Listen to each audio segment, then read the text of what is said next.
Good evening, everyone. Good evening. Welcome to the special opening event of the 6th Annual Rod of Iron Freedom Festival. Today, we're celebrating Flynn, deliver the truth, whatever the cost. My name's Anastasia Theodoropoulos, and this is my co-host, Ken Nuss. From New Jersey. You're forgiven. Ken, I think we were asked to co-host because we may know a thing or two about being patriots. I've heard that you're the networking patriot. Yeah, and I actually heard that you're the president of the Pike County Patriots. Yes. I guess that means we know a patriot when we see one. Absolutely. And today's patriot doesn't only love his country, but he serves with honor to defend the truth at any cost. And that's what we're here to talk about and see tonight. Let's welcome a few great patriots that are here before we bring up General Flynn. We have Lieutenant Colonel Stu Scheller. Can you stand up? Woo! All right, Stu. We have, where's Victor Avila? Victor? Woo!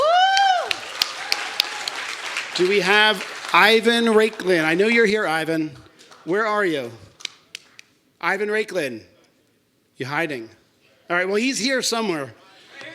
Oh, he's back in here. All right, he's in the back. And do we have... Hey, all right, you guys will see him in a minute. And do we have Craig Sawyer here? I don't think he got here yet. He'll be here soon. But he'll be here. So I'm going to hand it back over to Anastasia. Ken, and I see a whole lot of more patriots out there. And yet there's one in particular who has been attacked on all fronts, even before President Trump. This man is a hero and was respected by all who served with him for 33 years. He could have lied and walked away, took the easy way out, but knew that he couldn't. And that man is no other than General Michael Flynn. All right, let's give him a round of applause. But before he comes out, I want to introduce Deputy Sheriff and Nashville recording artist Chris Darlington as he sings Let Him In.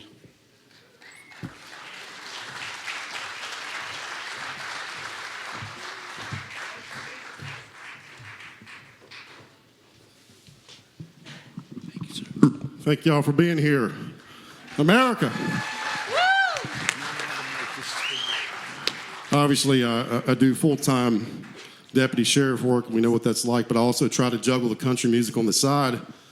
As a songwriter, us country musicians, we write about trucks, hot women, our ex-wife, bad breakups. But I'm going to tell you a little secret. I wrote a song about a man. And don't think what you're thinking. I know what you're thinking. All right, but I wrote a song called Let Him In, but it's about the man upstairs, y'all. Y'all know that man? It's called Let Him In. I hope you like this one.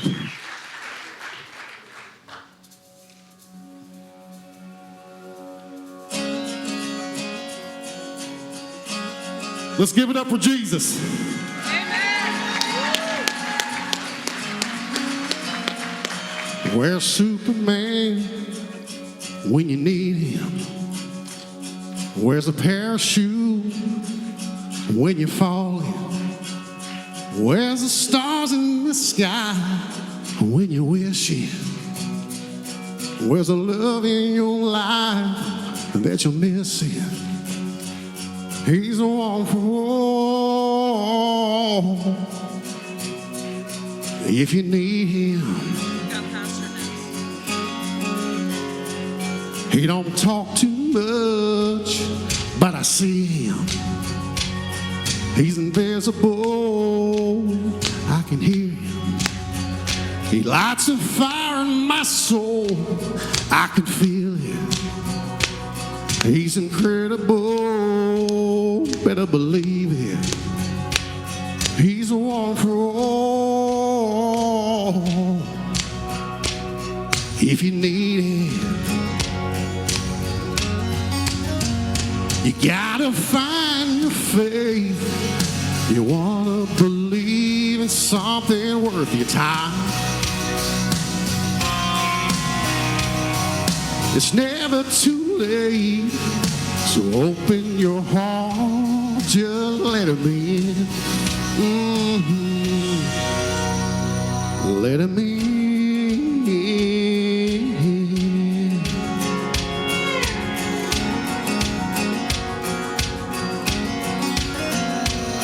Where's that first class plane? When he calls you home, you better get your ticket so you're not alone. You gotta follow your faith to those streets of gold. In paradise, it never gets old. It's a place for all. If you want it, you gotta find your faith. If you wanna believe in something worth your time, it's never too late, so open your heart, just let him in. Let him in. Let him in.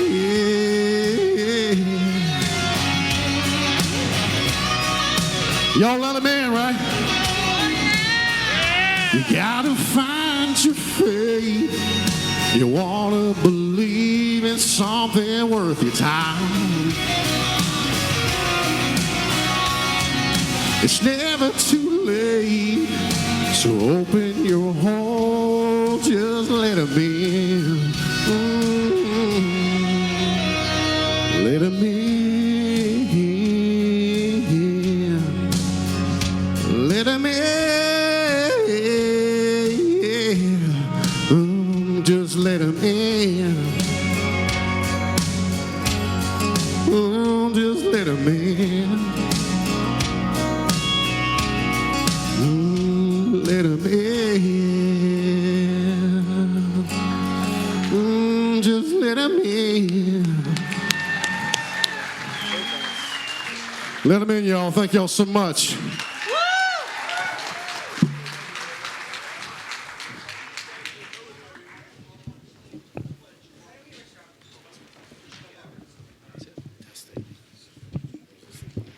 We are now honored to introduce Pastor Sean Moon, who not only is the Patriots pastor, but created a persona reach out to youngsters through rap with the greatest Second Amendment rapper character I think ever invented. That would be King Bullethead, whose album, MAGA Kingdom, reached #2 on Amazon Music, only behind Eminem. That's big, folks. He is amazing. Let's continue to give him a round of applause. Let's welcome Pastor Sean Moon to deliver tonight's invocation. Please show me a prayer. Father God, we thank you in the mighty name of Jesus for this gathering and this blessing of time that you have blessed us with today. Father, we are in such perilous times as a country, as a nation. We're in a time of tremendous crisis and despair, delusion and deception. But all through the darkness, your light shines. And just like the hearts of all the American patriots that are beating in this room, your strength and your spirit and your courage was exemplified on J13 with President Trump standing up again after the assassin's bullet failed by your mighty hand, protection and a hedge of protection that was put upon him by you, O Lord. We thank you for saving the president's life. We thank you for him rising up from the ashes and raising his fists in the air saying, fight, fight, fight. We thank you for saving America this critical hour. We thank you for mobilizing all the patriots across this land to stop the cheating of this communist revolution that is now riding through this land. But we know that you are on the throne and you are a good God, and you have answered the call in saving the president's life, and you are now standing with the patriots from sea to shining sea. We are all standing with you on the battle line to take this country back and save America, to offer her up to you once again to be the shining light on the hill. We give you the praise, glory, and honor in your precious name. We all pray and said, amen, amen.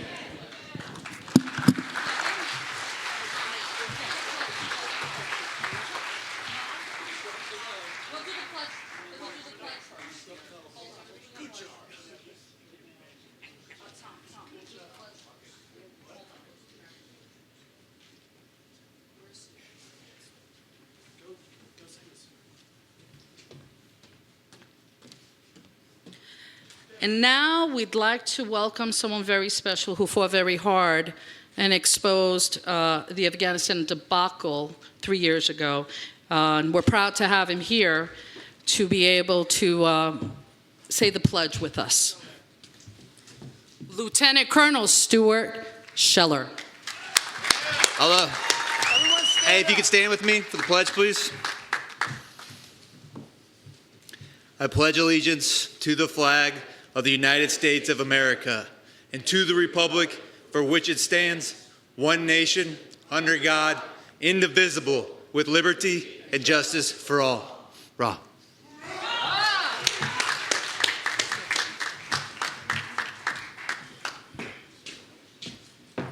So, veterans give their all for their country, but when they come back, many are changed forever, and we see that every day. And as many of us are aware, suicide rates among veterans are at an all-time high. So let's welcome Tom Ryan introducing the Spartan Pledge.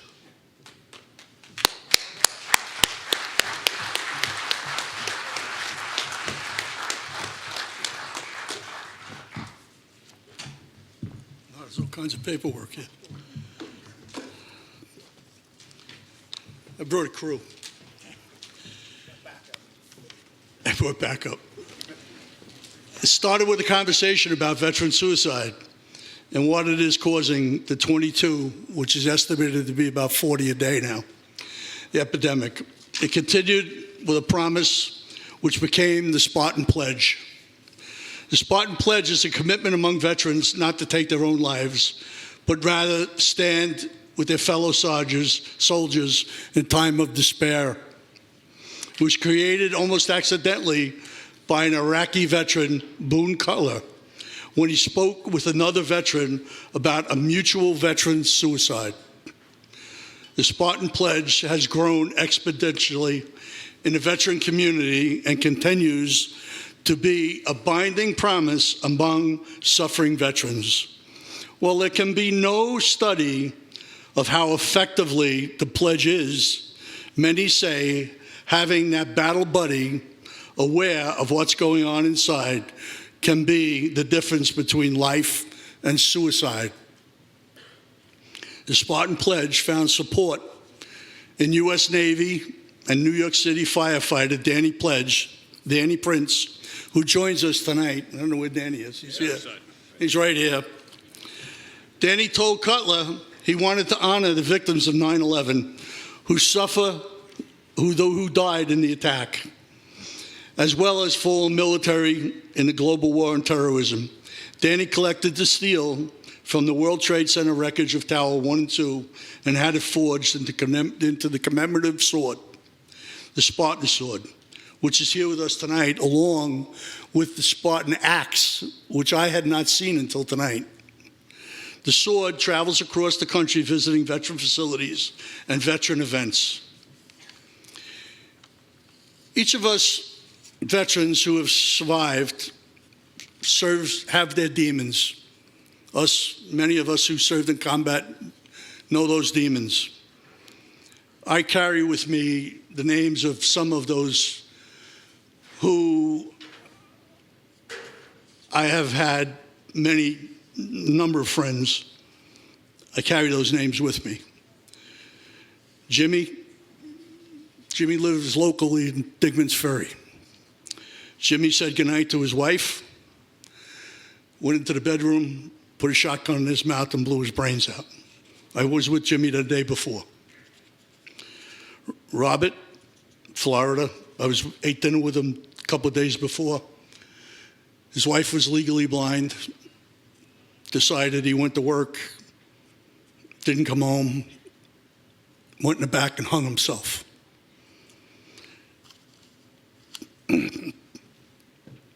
Paco, young Marine, Florida, 5 kids, decided to end his life. young Marine drove up to the Hawk's Nest on his bike after the Afghanistan debacle that was caused by you-know-who, took his clothes off and took a leap off the Hawk's Nest. We had one success a number of years ago. He was in Side Street. He had a gun in his mouth, gave me a call. We talked him into calling a hotline. And today he's living his best life in Florida, married, living his best life. That was a success.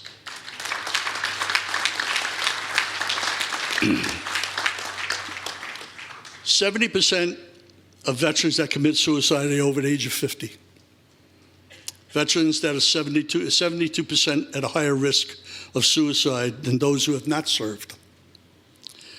The suicide rate amongst women veterans has doubled. American Indians and Alaskan Native suicide rates are up 51%. Boone Cutler left a message. I am just the author. I am not doing anything with the Spartan Pledge because it belongs to the community. The question is, what are you going to do with it? So what I'm going to do is say, each of you veterans, please stand. If you'd like, Mike, Danny, pick up the sword. Mike, go ahead down. Danny, I'll give you the sword down here. Mike, I'll give you the sword. Danny, go ahead down.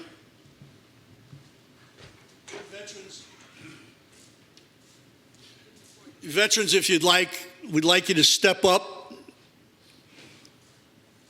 to the yellow line here. We're going to administer the pledge. If you'd like to bring your spouse, bring your loved one, because you're going to rely on that person. That person, all it takes is a conversation. All it takes is that person to have that conversation. All it takes is someone to listen. All it takes is a little bit. It doesn't take much.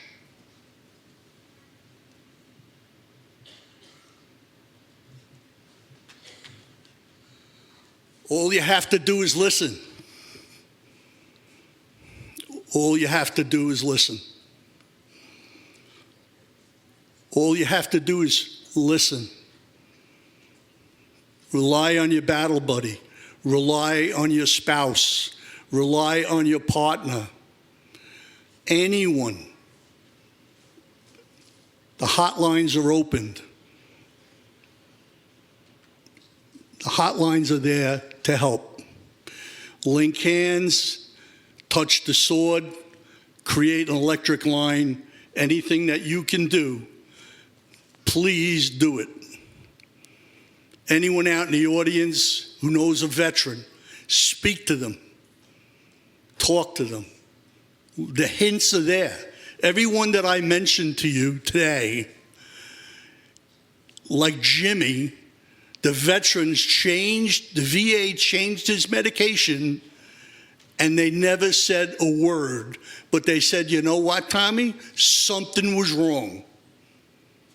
Something was wrong. And he put a gun in his mouth. Robbo committed suicide by hanging, and his wife said to me after the fact, you know what? I didn't let him have a gun in the house, but he found a way. So please take this pledge with me. I will not take my own life by my own hand until I talk to my battle buddy first. My mission is to find a mission to help my war fighter family. Thank you.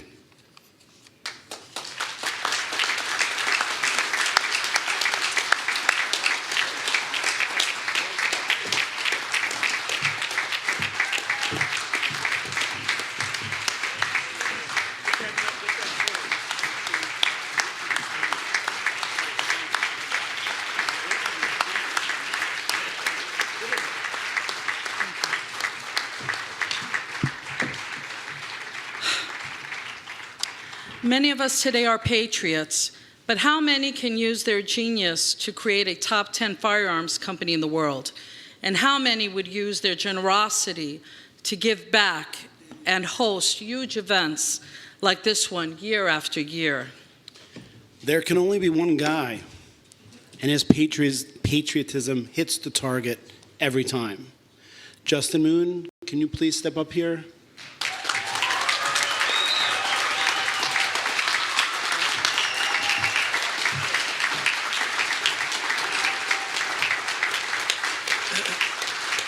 Well, thank you, everybody.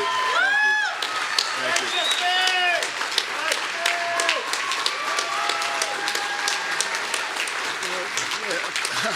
Thank you, but I'm here to honor a great American. My job is to introduce General Flynn.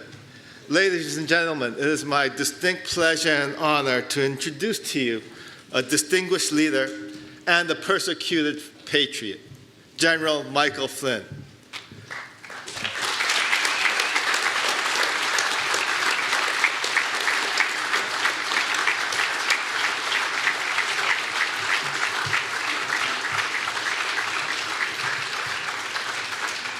General Flynn's remarkable career has been marked by his unwavering commitment to national security, his innovative approach to intelligence gathering, and an unshakable dedication to the safety and the prosperity of the American people. General Michael Flynn's military career spans 33 years from 1981 to 2014. Here are some highlights. His education: Army West Point, U.S. Military Academy, Naval Postgraduate School, Naval War College, commissioned as a second lieutenant in the U.S. Army in 1981.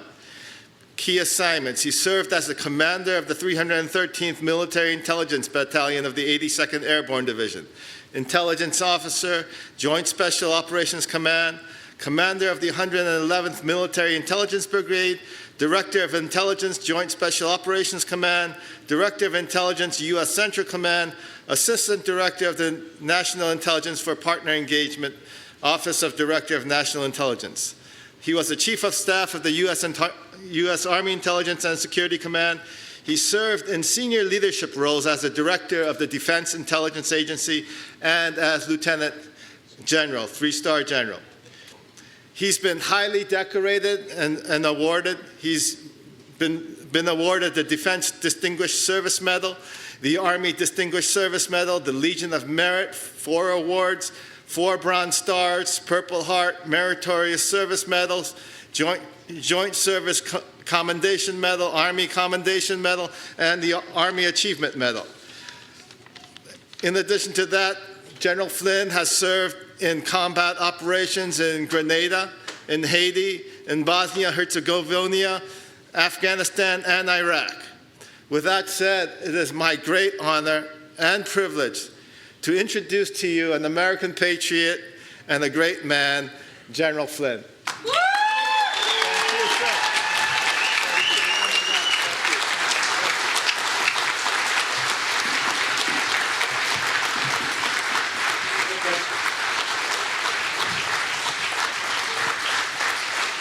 Great, thank you. All I need to do is join the Elks and the Moose Lodge, and my obituary is written. All right, jeez. Thank you, Justin, and everybody for being here. You're in for a special treat here in a very short period of time. I'm going to make sure that I actually save a little bit of time here. I'm not going to be up here that long because we're going to show a movie here to you, and I think for those of you that have seen it, thank you for watching it. For those of you that haven't seen it, that even remotely followed what I went through after all the craziness that really sort of mine was the first to really kickstart the coup that we are currently going through right now. Because we're going through a takeover of this country by a very hardcore socialist Marxist left. There's no way to say it. There's no other way to say it.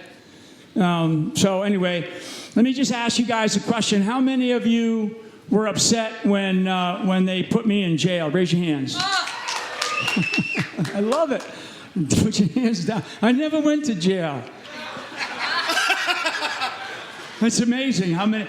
I've been to, we did this movie. We showed this movie in 40 cities over the period of a couple of months ago. 40 cities we went every single night. Beautiful, beautiful people like you guys. And asked that same question. And because people don't know. So for 2 years, my name, Michael Flynn, or General Michael Flynn, or Lieutenant General Flynn, that name was the most Googled name on the planet for 2 years. And if you Googled my name the way that they do misinformation and all these algorithms and stuff like that, if you Googled Flynn, Michael Flynn, General Flynn, what they would do is they would bring you to a place that said traitor, committed treason, Putin puppet, all these different things. That's how they do it. Okay, so they did it to me in a very ruthless way.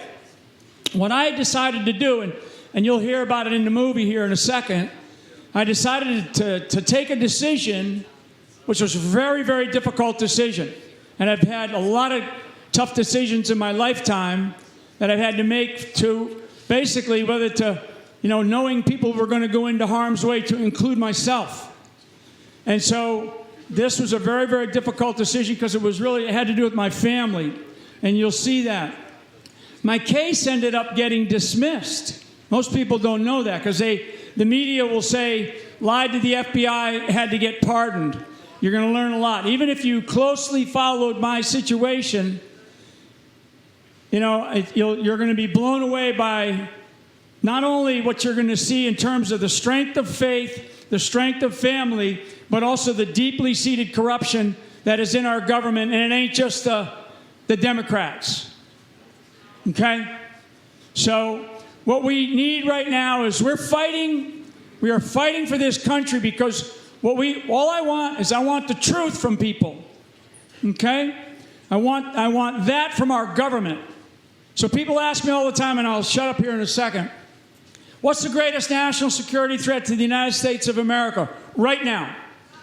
Right now, and it's damn close to that. Right now, it is the lack of trust between the American people and our government. It's the lack of trust, because if we don't trust our government that is supposed to serve and protect our safety and security, that's what it's really about.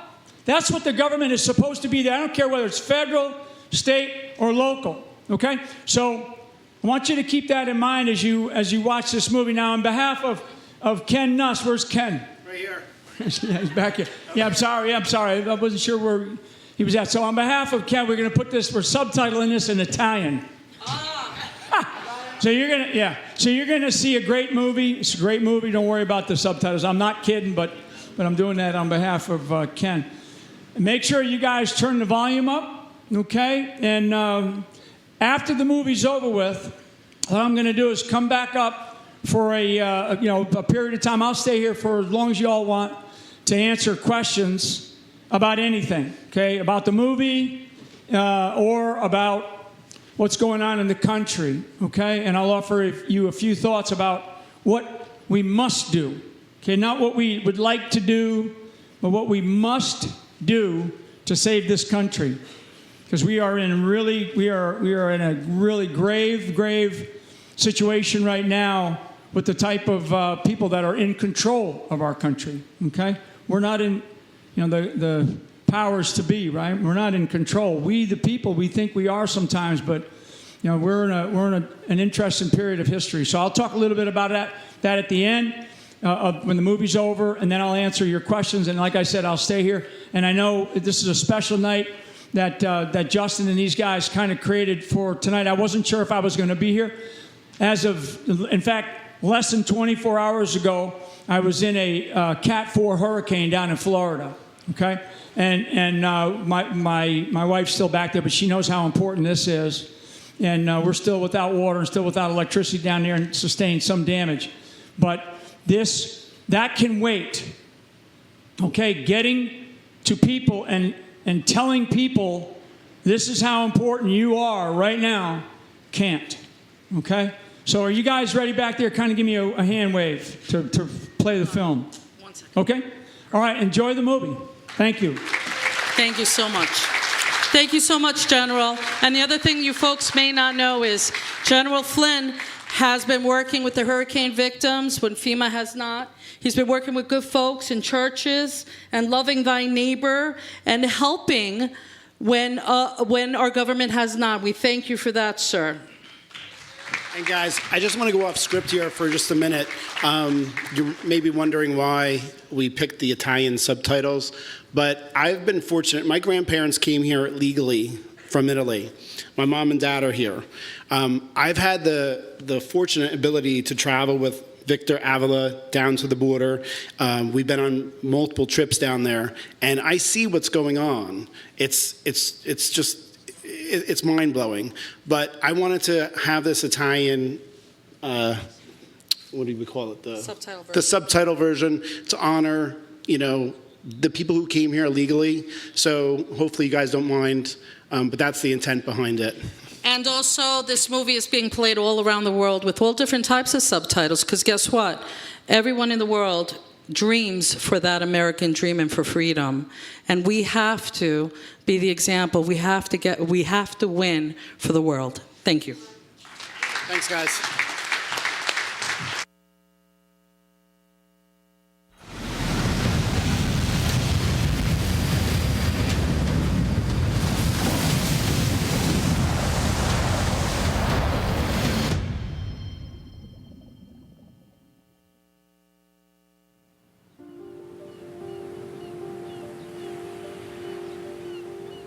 Water has always been a big part of our lives in the Flynn family.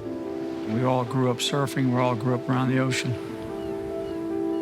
If you don't respect the ocean, if you don't have a respect for this thing, which is alive, the ocean is alive.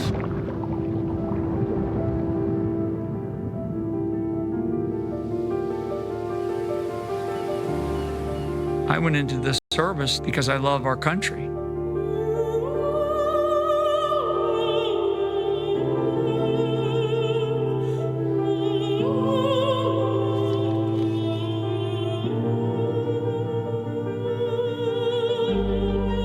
He was one of the most respected generals in the military. And I come home and I find out that the worst enemy that I'm going to face in my life is right here in America. President Obama said, but I do have one specific recommendation. Stay away from Michael Flynn. He's bad news.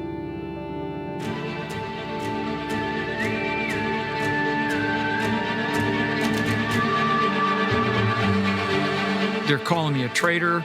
They're saying that I committed treason. They're saying I'm a Russian spy. That Obama was involved in the targeting of Flynn.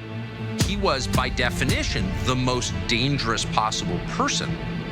I had to fire Flynn. His contact, General Flynn. He was a private citizen, General Mike Flynn. There was a moment where I just felt like I was drowning, and all of a sudden, a whole series of things started happening.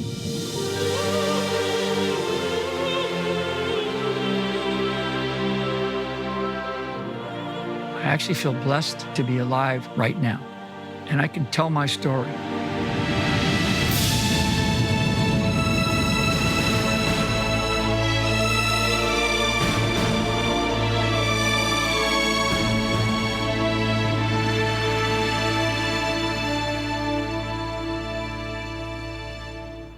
If we're going to war, that means we failed. That's the fascinating thing about war. It is an absolute failure of policy. It's a failure of diplomacy. It's a failure of leadership.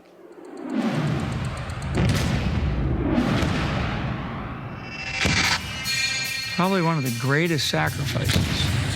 It's when one lays down their life for this country for reasons that they don't even understand. And they do it trying to help people that don't even care if they're there. And they're dead.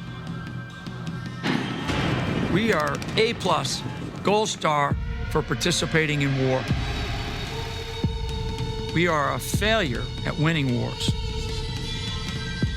Peace is the aberration, and war is the norm. No matter how many times I've deployed to different places where there was some aspect of danger, you always feel a sense of fear. Your experiences help you overcome that, but you never are without it. You know, coming off of a truck or getting off of a helicopter or getting off of a plane in a place where you can smell death, you can smell fear. War is like this massive racket. I mean, we are at war constantly. At the end of the day, it's about making money.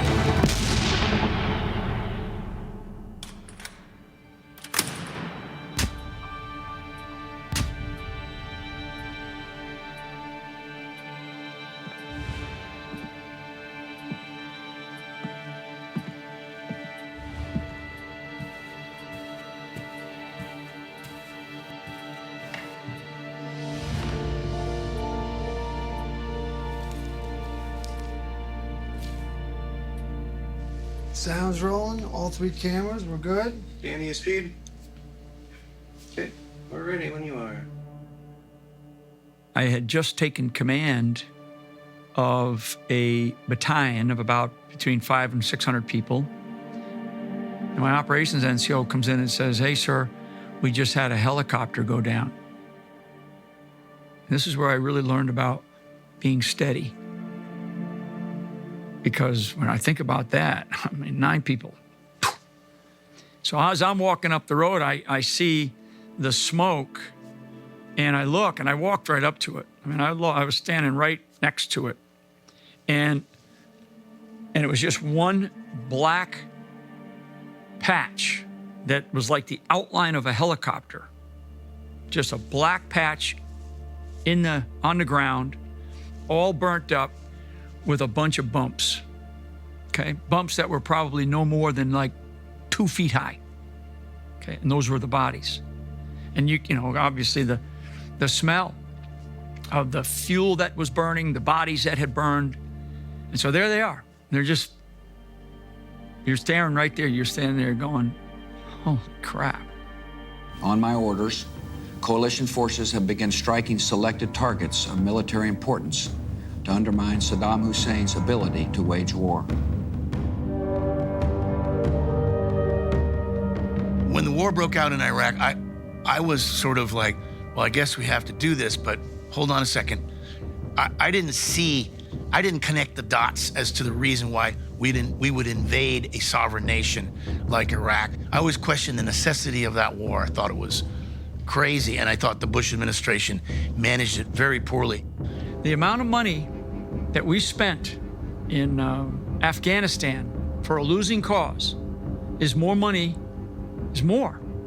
than was spent on the Marshall Plan to rebuild Europe, all of Europe, after World War II.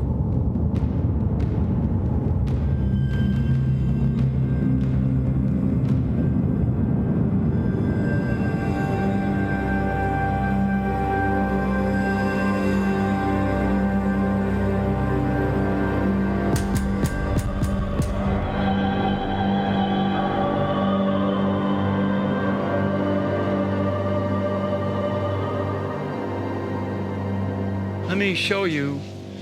I gave you a little bit of explanation.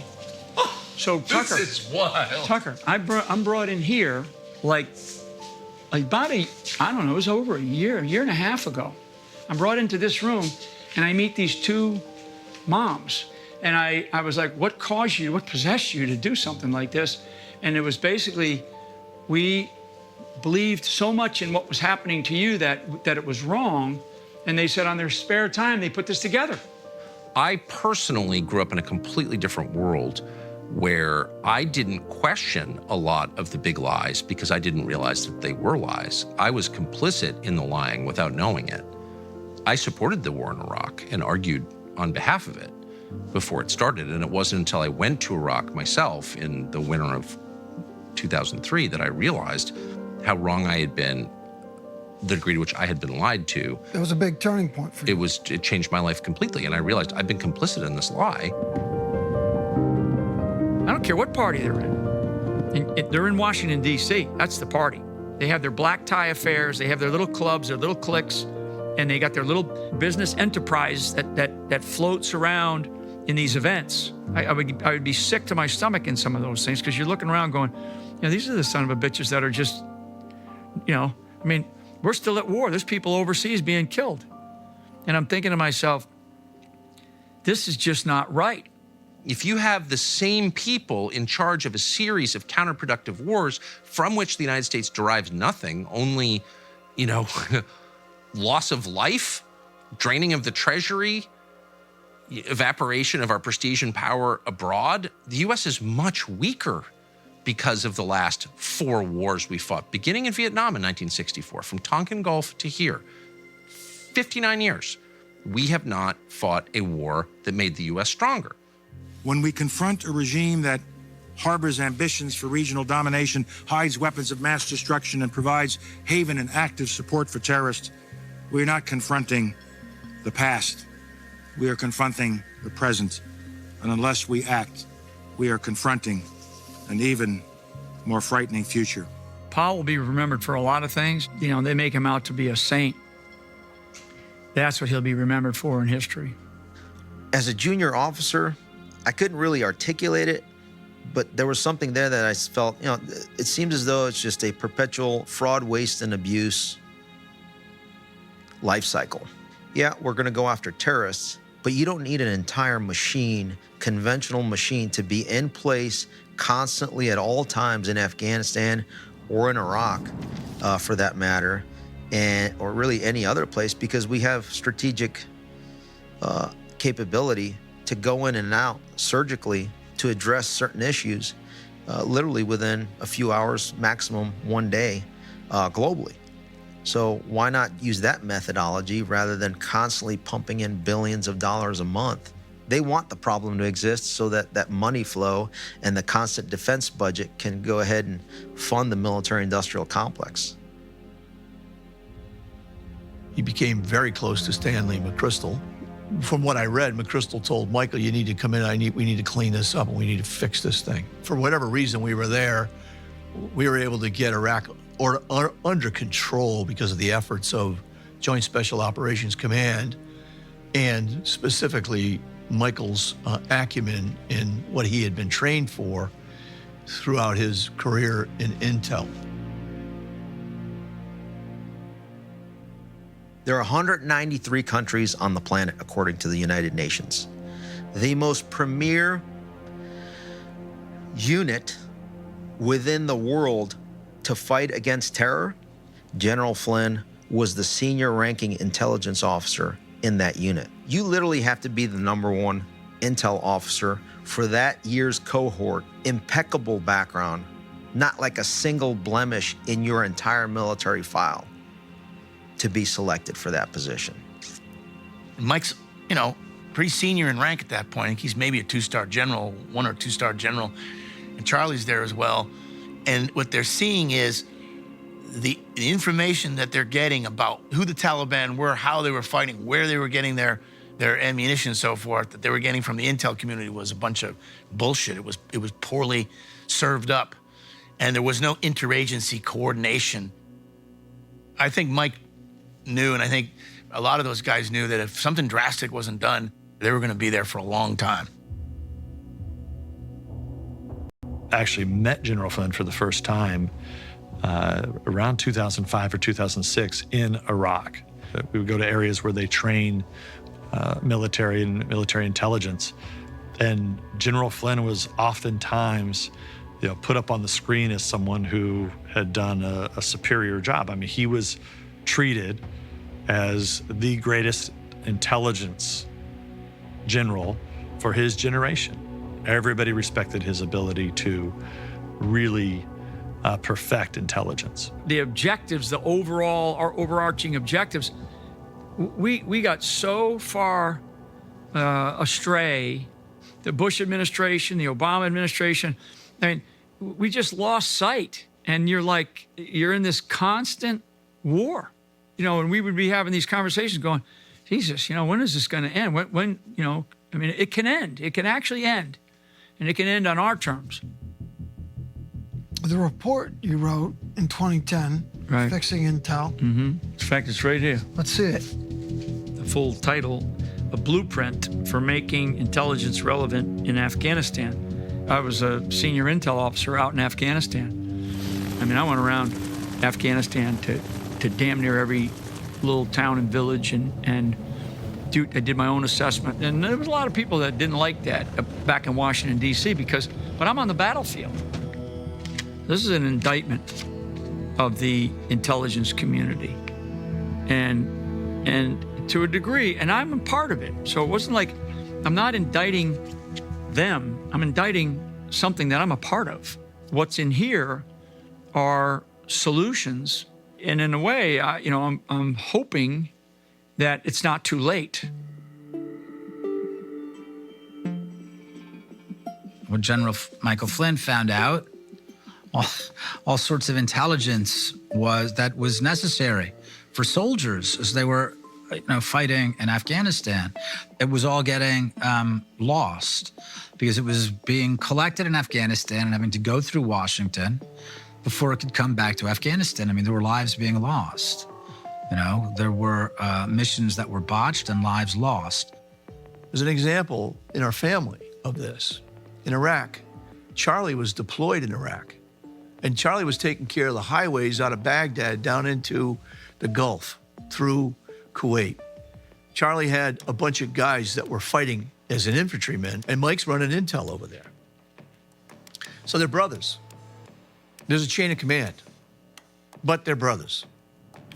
So Charlie's able to tell Mike, hey, this is what I'm seeing down here, without having it filtered to Mike. If Charlie told him what was going on down the street, south of him, and what they were seeing down there, that he was going to get accurate information and be able to use that and act on it. This gets published, huge outcry in Washington, D.C. The heads of all this just giant monolith called the intelligence community, all the agency heads were like, they wanted my head. 10 years of war. I stick my name on that assessment. And I'm saying to the intelligence community, we're still not able to do our job. We're not doing our job. There's so many things that are addressed in here from the perspective of understanding your enemy and understanding the environment and understanding yourself. It's a very basic statement about warfare. For the officers, the last promotion is to Major General. Everything after that is an appointment by the President of the United States. Jim Clapper wanted me. He went to the President, and the President appointed me. So in this case, it's President Obama. So President Obama appoints me into that job as the Assistant Director of National Intelligence, and then I have to go through a full Senate confirmation. So I'm coming back to Washington, D.C. We're going to be able to keep our family there. This is good. I'm going to get promoted.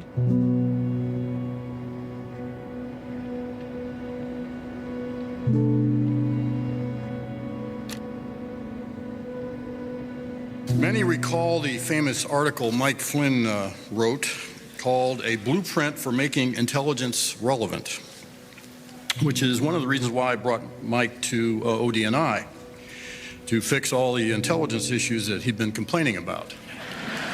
There's a phrase in the military, and I don't use my Irish too often, but they say "fuck up and move up," right?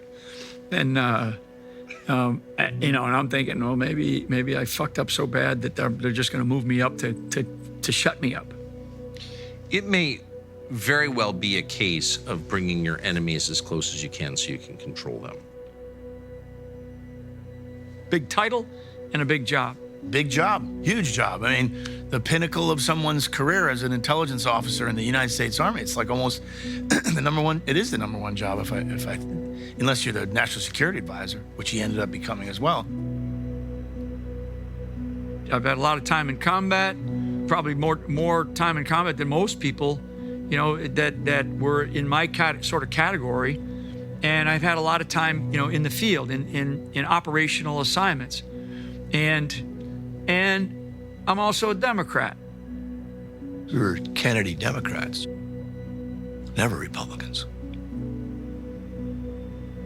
We were blue collar Kennedy Democrats. And the media loved Mike at that time, interestingly enough, because again, the Obama administration saying, hey, this is our guy, but he's a Democrat, he comes from a Democrat family, this guy's been in combat for 6-7 years, all this stuff. But you know, what kid from a small town who grew up in a huge poor family, you know, something like that, it's a big deal. So there was a lot of problems when he took over DIA. The establishment, especially what they call the SES, the senior executive staff in the Department of Defense, was like, oh, this guy, this is, we've seen these types before. We're gonna railroad him out of here. I've kept everything. I'm like a pack rat with stuff, awards, decorations, gifts that were given to me. And I've kept binders of them, different things, orders. And so what really drew me to General Flynn, even though we had not started working together formally at that point, is that in all the meetings we had, his moral compass was very clear. And that was that as an American government official, one must put the interests of the United States first. It's the mission which matters, not the individual, not lining your pockets for your career after you retire from government, not building your empire to get to the next rung within the federal government. This is what matters. And it was wonderful to see that someone could rise to such heights while keeping so true to these values that made America great. He was one of the most respected generals in the military, plain and simple. And so, what more can we ask for than to have one of our most successful generals be at the top of the intelligence apparatus for our military? And that's why he had strong support. But in January, President Obama told the New Yorker magazine's David Remnick that ISIS, which was then still considered a part of Al-Qaeda fighting in Syria, was like a JV basketball team. These guys they want him to say that ISIS is the JV team, and he's like, that's not going to happen. They wanted that narrative to show that we were being tough on the enemy overseas that we were fighting and that we were winning. We weren't winning. And in fact, the enemy is growing. They're expanding. Now, the way I remember it is we're getting ready to go testify to Congress in an open hearing, and I get my statement that had been vetted through the national intelligence community and through the DNI and also over to the White House. It's basically got red lines to change my testimony there, right? Everybody wants to hear all the different perspectives from these different organizations. So mine was changed. And I told my congressional affairs officer, I said, I'm not going to change it. That's not right. A lot of people on the inside that were the underperformers had a lot of institutional clout that pushed for that as well. It was literally an organization that had rot in it that wanted to keep that rot in place. I know what the CIA's reporting. I know what the National Geospatial Agency, National Security Agency, FBI, all these different organizations are reporting. But I'm responsible for my agency, and I'm responsible to tell the truth for what my agency believes. This organization called ISIS was expanding rapidly, and they were in like 4 or 5 nations around the greater region from literally from West Africa all the way over to, in some cases, Indonesia and the Philippines. I'm called into an office call with Jim Clapper. So he goes, we're going to ask you to step down. And immediately I said, is it because of my leadership? He says, oh no, it's not your leadership. If it was, I'd cut you off at the knees right now and you wouldn't go back into the job. That was my interpretation. He said it's because of, and he used the word attitude. That's how I remember it. And I walked out of that room and I called my wife and I said, honey, things are going to change again, And in a funny way, you can ask Lori about it, if she even remembers that part, because there was so many. But she was probably relieved that I was, finally going to retire. I never changed. People that know me from the time I was a kid to the people that work with me as a young officer and all throughout my career, I never changed. So what changed? And Jim Clapper, who brought me in and hired me, What changed, Jim? What changed? Was it because I wasn't towing the line for the administration? I wasn't towing the line for the intelligence community's, incorrect, false narrative. And sadly, tragically, when I think about, God, fuck it, that was 2014. When I think about 6 more years of fighting and dying and the bullshit, my responsibility as a senior officer in the military, and definitely as a senior intelligence officer, is to protect, save, and win. These assholes are towing a political narrative that was total bullshit. Something didn't smell right for me. And the very next day, I sent a direct message and it said, "Sir, I think I know what happened to you. Unacceptable. You have a loyal soldier for the rest of your life. Let me know if you ever need to utilize me to help out." Because I thought that was him being resigned was totally unacceptable.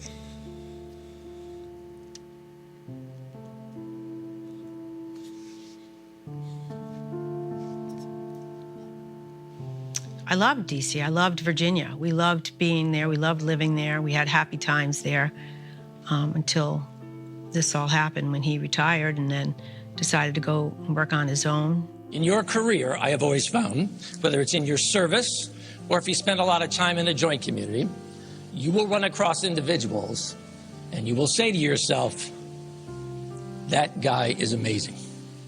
And early on when I met Mike, I thought to myself, that guy is amazing. Today, as we would say in the Navy, we watch pass over the side, probably the most visible intelligence professional that we have generated within this department in the last 10 or 20 years. So, Mike, we all want to say thank you for a great job. We want to thank you for making a great, great difference. Lori, we wish you only the best. We know that a lot of opportunities ahead of you. I can't wait to see where the journey is going to take you. I don't think we've heard the last of the Flynns. That was, without a doubt, a real test of a relationship. And she was patient. And I saw her get mad, but she knew he was right. And we all knew he was right. Lori was a stabilizing force in his life. She's a special gal. She's strong, unwavering commitment. I think Lori saved his life, actually, as a teenager, if you ask me. I think that if Michael hadn't really, been kind of swept up in that relationship as a teenager, you're talking 14, 15 years old, that's a young person. I think that Michael could have gone a completely different direction. Probably God at work there, honestly, when that relationship bloomed. And who would have thought that at 14 and 15 years old, they'd be married, today, 40, after all they've been through, 48 years, almost going on 50 years. But that relationship at that time in Michael's life gave him a reason to get focused on something. He did better in school. He did better in sports. He got really into playing sports in school. Of course, then when he went into University of Rhode Island, in the Army, in the ROTC program, was another godsend for him. For a rambunctious guy like Mike Flynn. I went to kindergarten through 8th grade in one Catholic school and then didn't go to public school till I was in the 9th grade. That was a big eye-opener for me, for sure. And that's when I first met Mike, too. That summer going into the 9th grade. We didn't date in 9th grade or anything. We just kind of went steady for 2 weeks. And then we went our separate ways. I always saw him in the halls in high school, but we kind of had our own life for the next 2 years. And then our senior year, we got back together again. We both said that night that if we go out with each other again, this is it. You're not, no straying. So when Lori and I were married, during the wedding ceremony, the priest, who was also a cousin of ours, Philip, Father Philip, is a part of the beach, and we call it the Rock. We would go spend a lot of time surfing there. He described Lori as that rock. unmovable. He described me as the tide. I think my husband is the rock, really. I think we're a great team together. I can't say that I never lost it during this whole thing. There were times that I was pretty rock bottom. And he always was the strength that I needed to go on. I mean, he always had the best case scenarios that we would, he would always put it in a better light than I could. And there could have been no better description in our marriage. We're getting ready to go into 42 years of marriage. We've known each other since we were 13 years old. A steady rock in this ebb and flow of life. And I knew that I could depend on her to do a lot of things that I was not going to be able to do. And many of the times because I'm deployed. Prayer and God came back into my life, into both of our lives, because we were at wit's end sometimes. And that was one of the only things that we knew we had. May the rain fall soft upon your fields, and until we meet again, may God hold you in the palm of his hand. Slante. Amen. Slante. Slante. The house that we ended up growing up in Rhode Island, belonged to my grandfather. We came back to this house that had one bedroom, one little tiny bathroom, a little tiny kitchen. All the boys were in bunk beds, and my parents slept in the living room. It was a pull-out couch. For a while, there were 3 oldest, 3 middle, and 3 youngest. And I was part of the 3 youngest. So I would be in the bathroom, and I would never get, it alone. I would be scrubbing my teeth, and so the boys would come in. I gotta go, because it was one bathroom, but that bathroom door, that got knocked down a few times.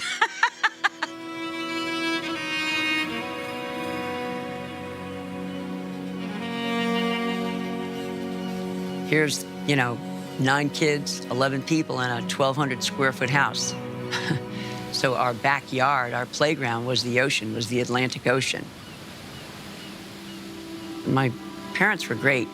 They just let us go. And the beach was there. The water was an outlet for us. I remember paddling out when I was 7 or 8 years old in the lineup in big waves, hard at Ruggles Avenue. It was literally, you could run out in our backyard, pick up a throwing rock, and you could throw it into the ocean. It was that close. We started to realize, hey, there's guys out there surfing, and we could swim like fish. And the kids would be swarming all over the beach. There'd be 5 or 6 of them.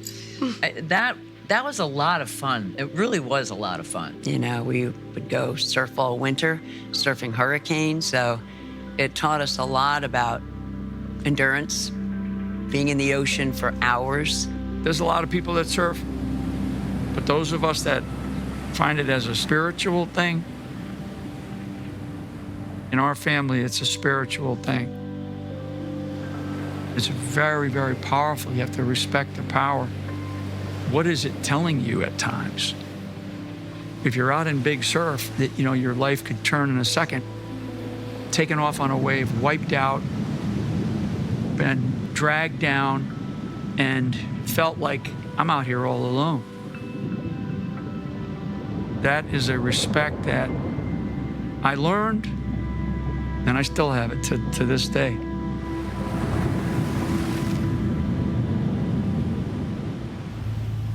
You gotta remember, your entire adult life is in the military. All you know is a command structure like the military. You don't have a lot of experience in business. You're getting things set up. He wants to work. He still wants to have, service to country again, service again. Michael Jr. was actually working for a company that I was running at the time, and he came to me and said, I'm gonna go work for my dad. We're gonna start a consulting group. Companies were hiring him for advisory work. I think he was on some boards of some private equity groups. Normal stuff that generals do when they get out of service. We essentially formed a business together. He was just like, you want to go into business together? I said, absolutely. This was a guy that I had grown up, idolizing my entire life. And this was a chance for me to get to know my father, and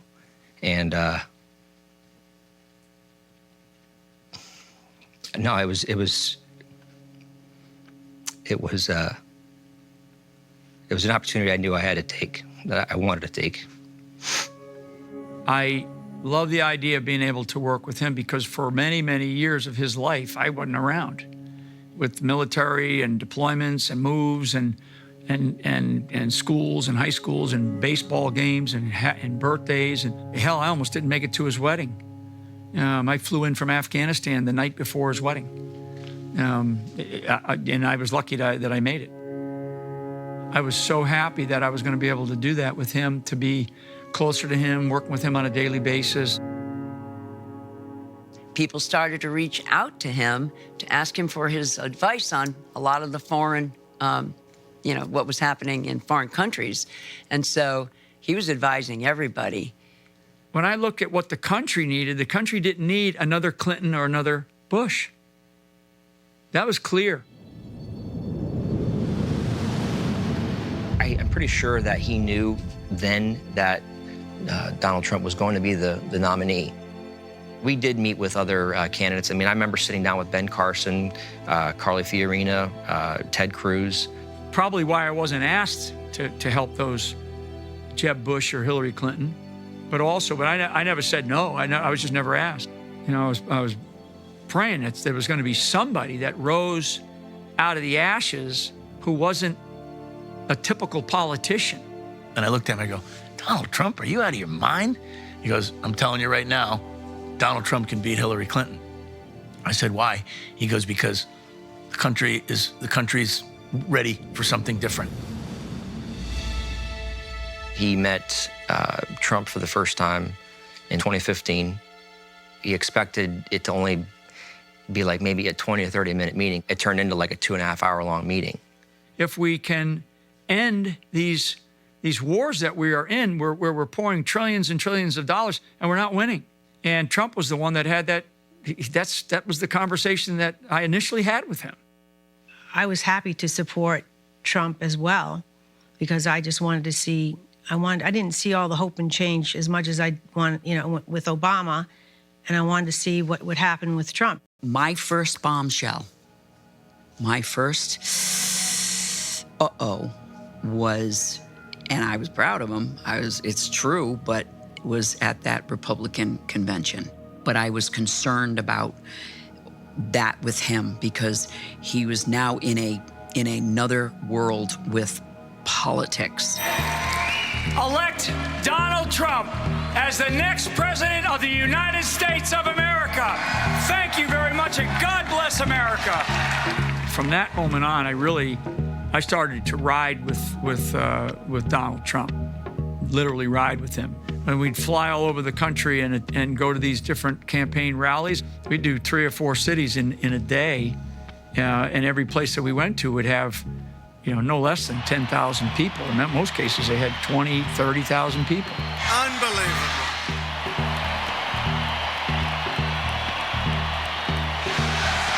We are going to win back the White House. It reinforced for me the sentiment that I felt about the direction of the country. These big institutions, these complexes, right? I call it the security state complex, the military-industrial complex, where they were leading us. And they're leading us down a path that nobody wants to go down. It's like they say, right? Flynn knows where the bodies are buried. That's a metaphor for understanding how dangerous our system of government has become. And now I'm advising a guy who looks to be, he's the front runner for one of the major parties. And he has a shot at being president of the United States of America. Big deal, right? It's huge. It's historic. And so you fast forward into June of 2016, and now I get a phone call from Corey Lewandowski saying, hey, we're going to vet you for vice president of the United States. I says, wow. That was like, I didn't expect that. I'm saying it. I think Pence envied Mike's relationship with Donald Trump. Trump respects people that know how to work. Pence was a lifetime politician. Priebus was a lifetime politician. Their GOP party hacks. Mike was a dyed-in-the-wool soldier. Trump traveled with Michael for months before he was elected.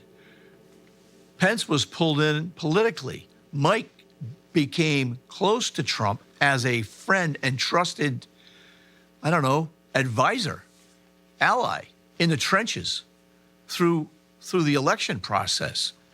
Mike Pence, Newt Gingrich, Chris Christie, and Mike Flynn. You know, it's humbling. It's a humbling experience to even be considered, to be thought about like that. The fascinating thing about that is that of those 4 people, 3 of them were, I would call, hardcore Republicans. One, Mike Flynn, is a registered Democrat.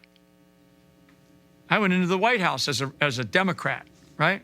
Because I didn't give a shit about the politics. All I cared about was our country. So I get a phone call, you know, from Trump. You know, how you doing, Donald? What's going on? He goes, well, you know, you've seen everything. He goes, I'm not going to go with you as the vice president. And he kind of, you know, flippantly jokes, says in another time, you know, maybe being a Democrat would be a good thing. But he goes, but it's just, you know, it's not going to work out this time. And I said, no problem. You know, I'm here to help. However I can, you know, help out. And he told me he was going to Indiana and Mike Pence was going to be his choice. The next Vice President of the United States, Governor Mike Pence. Thank you. Thank you, everybody. Thank you. All these other sycophants and all these people that are consultants and part of the campaign, they're like getting paid. They're on a payroll, big payroll. I never took a dime, not a dime. I didn't get paid a cent.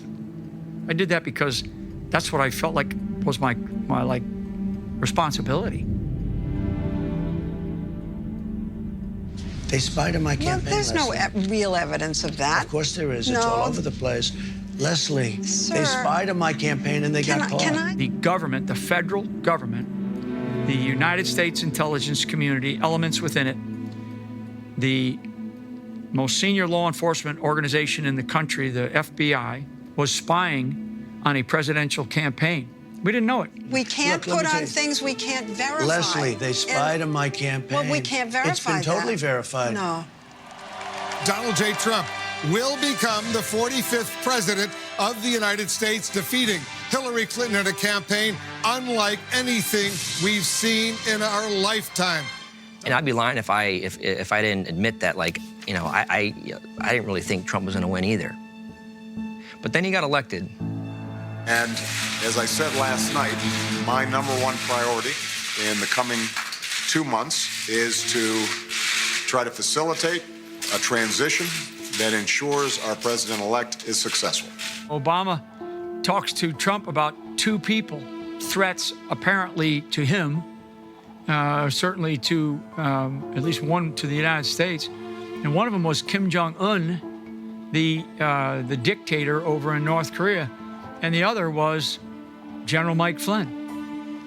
You know, the one thing Obama tells Trump is don't hire General Flynn. I mean, you can't make this stuff up. So I go upstairs to Trump's office, and he started telling me about this conversation that he had with Barack Obama. And I said, really? And he goes, what do you think about that? And I said, you know something? I've never met the guy. Never met him. Never met Barack Obama. Although he picked me twice for 2 key jobs, I said, I never had the opportunity to meet the guy. So why he would say something like that, I have no idea. And he goes, yeah, neither do I. And he goes, I don't trust the guy.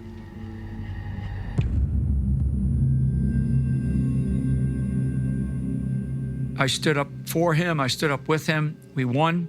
And he turns around and goes, I want you to come in and be my national security advisor. That's a really difficult question to say no to. So I said yes, shook hands. We took some photos. We put out a press release about it. And it just seemed like all hell broke loose. I mean, it just really seemed like all hell broke loose. There's going to be a complete cleansing of the fraud, waste, and abuse, because there was indications that he was going to do an audit into the national security system to root out the rot, but not just in one little agency.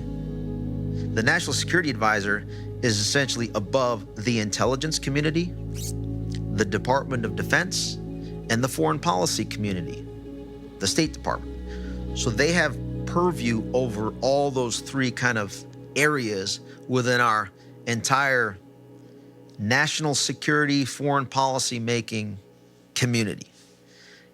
That's big. I didn't run the Defense Intelligence Agency, but if a guy stands up who did and says, well, actually, I sort of know a lot about this because I ran the Defense Intelligence Agency, that's a voice with weight and authority. That is a massive threat to them.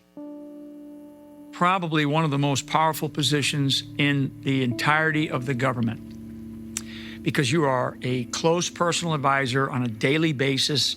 You continue to travel with the president. You know, you are there in all of the critical meetings, all of the critical decisions for the country. You know, I was incredibly honored. I felt very well prepared, and I was brutally attacked. The bureaucracy targeted those of us who supported the president's mission of making the federal bureaucracy accountable to the American people. From the outcome of the election until the inauguration day, there is an entire operation ongoing that the government actually plans for. But now it was a bit different. The transition that we had, it was like we were at war, and it was being made so hard by elements within our own government. So this is now the Christmas holidays. My wife Lori and I said, before I go back into the White House, let's go take one last vacation. And so we decided we're going to go down to the Dominican Republic. We went down there for basically a short week, and I ended up having to shorten it because of all of the craziness that was happening up in D.C.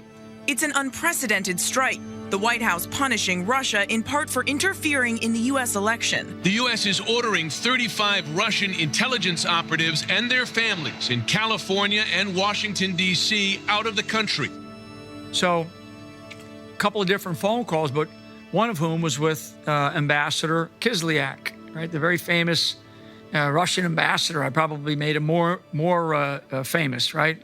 Ambassador Kislyak. He's just like, he looks like a grandfather who smokes too many cigars and probably, sniffs a little bit too much whiskey, right? Tonight, a Kremlin spokesman is accusing President Obama of trying to spoil U.S.-Russian relations. Look, Russia, I know you're going to have to do something. I don't appreciate what happened, so I'm being honest with him, because it wasn't our call. It was the current administration's call. I don't appreciate what happened, but, and I know that you're going to have to take some measures, but let's not have a tit for tat, because we don't want to lose our minds over this and cause some greater outcome, like going to war. But I get a phone call a couple of days later, and he says, message received. They're not going to take any extreme action. Talk about, being able to settle down something that could have gotten vastly worse. Why do we have a State Department? Why do we have all these intelligence agencies? It's to, to protect America, protect American interest, and to keep dialogue open between our adversaries, our allies, anyone in between. So the whole idea that General Flynn was doing something wrong was ridiculous. He was doing exactly what he should have been doing at the time. He was the incoming National Security Advisor. His job, his role, was to help to coordinate that whole strategy across all of government to try to do what? Prevent war. January 20th, 2017 will be remembered as the day the people became the rulers of this nation again. We were ready for change, and we needed to get things moving. And one of the things that I was looking to do was to dig in and take a hard look at some of the programs that the U.S. intelligence community was involved in that I felt were useless, costly, and corrupt. And in fact, I sat through a presentation with the incoming Vice President, Mike Pence, in the transition headquarters. As we're being presented it, I started asking questions like, well, okay, this program that's been going on for a long time, what has it accomplished? Oh, we're going to have to come. I mean, then you get this. Again, these are senior guys. These are like the top people in the CIA. They're like this, and they're like, well, we're going to have to come back and we're going to have to give you a separate briefing on that. I ended up calling to have that briefing again. The next time I called for it was in the first week I was there, and it was me as a national security advisor now inside the White House. I got the same briefing, but this time they sent a whole bunch more people, right? It was like they knew, because now I'm starting to dig in.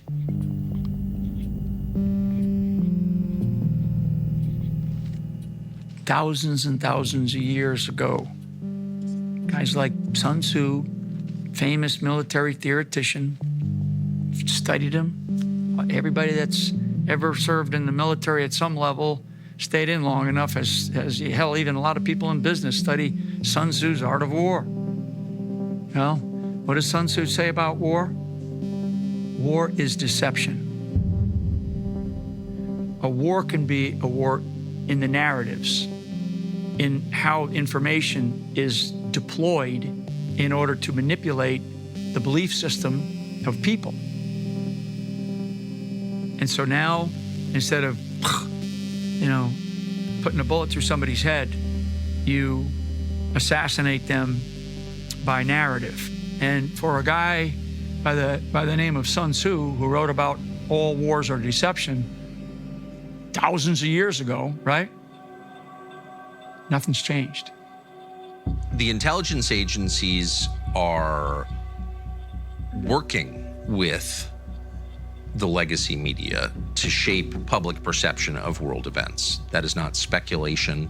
I'm not some outsider who's guessing at this because I read about it on the internet. I spent my whole life working. My father worked at ABC News before going to work for the government, engaged in the Cold War. So I've seen both sides of this my whole life, and for 53 years. So I can say with authority and certainty that the intel agencies shape news coverage of world events. And the more significant the world event, the more meaningful it is, the higher the consequences are, the more aggressively they shape it. Because the CIA's, they're masters at propaganda. They're masters at what's called covert influence, covert operations.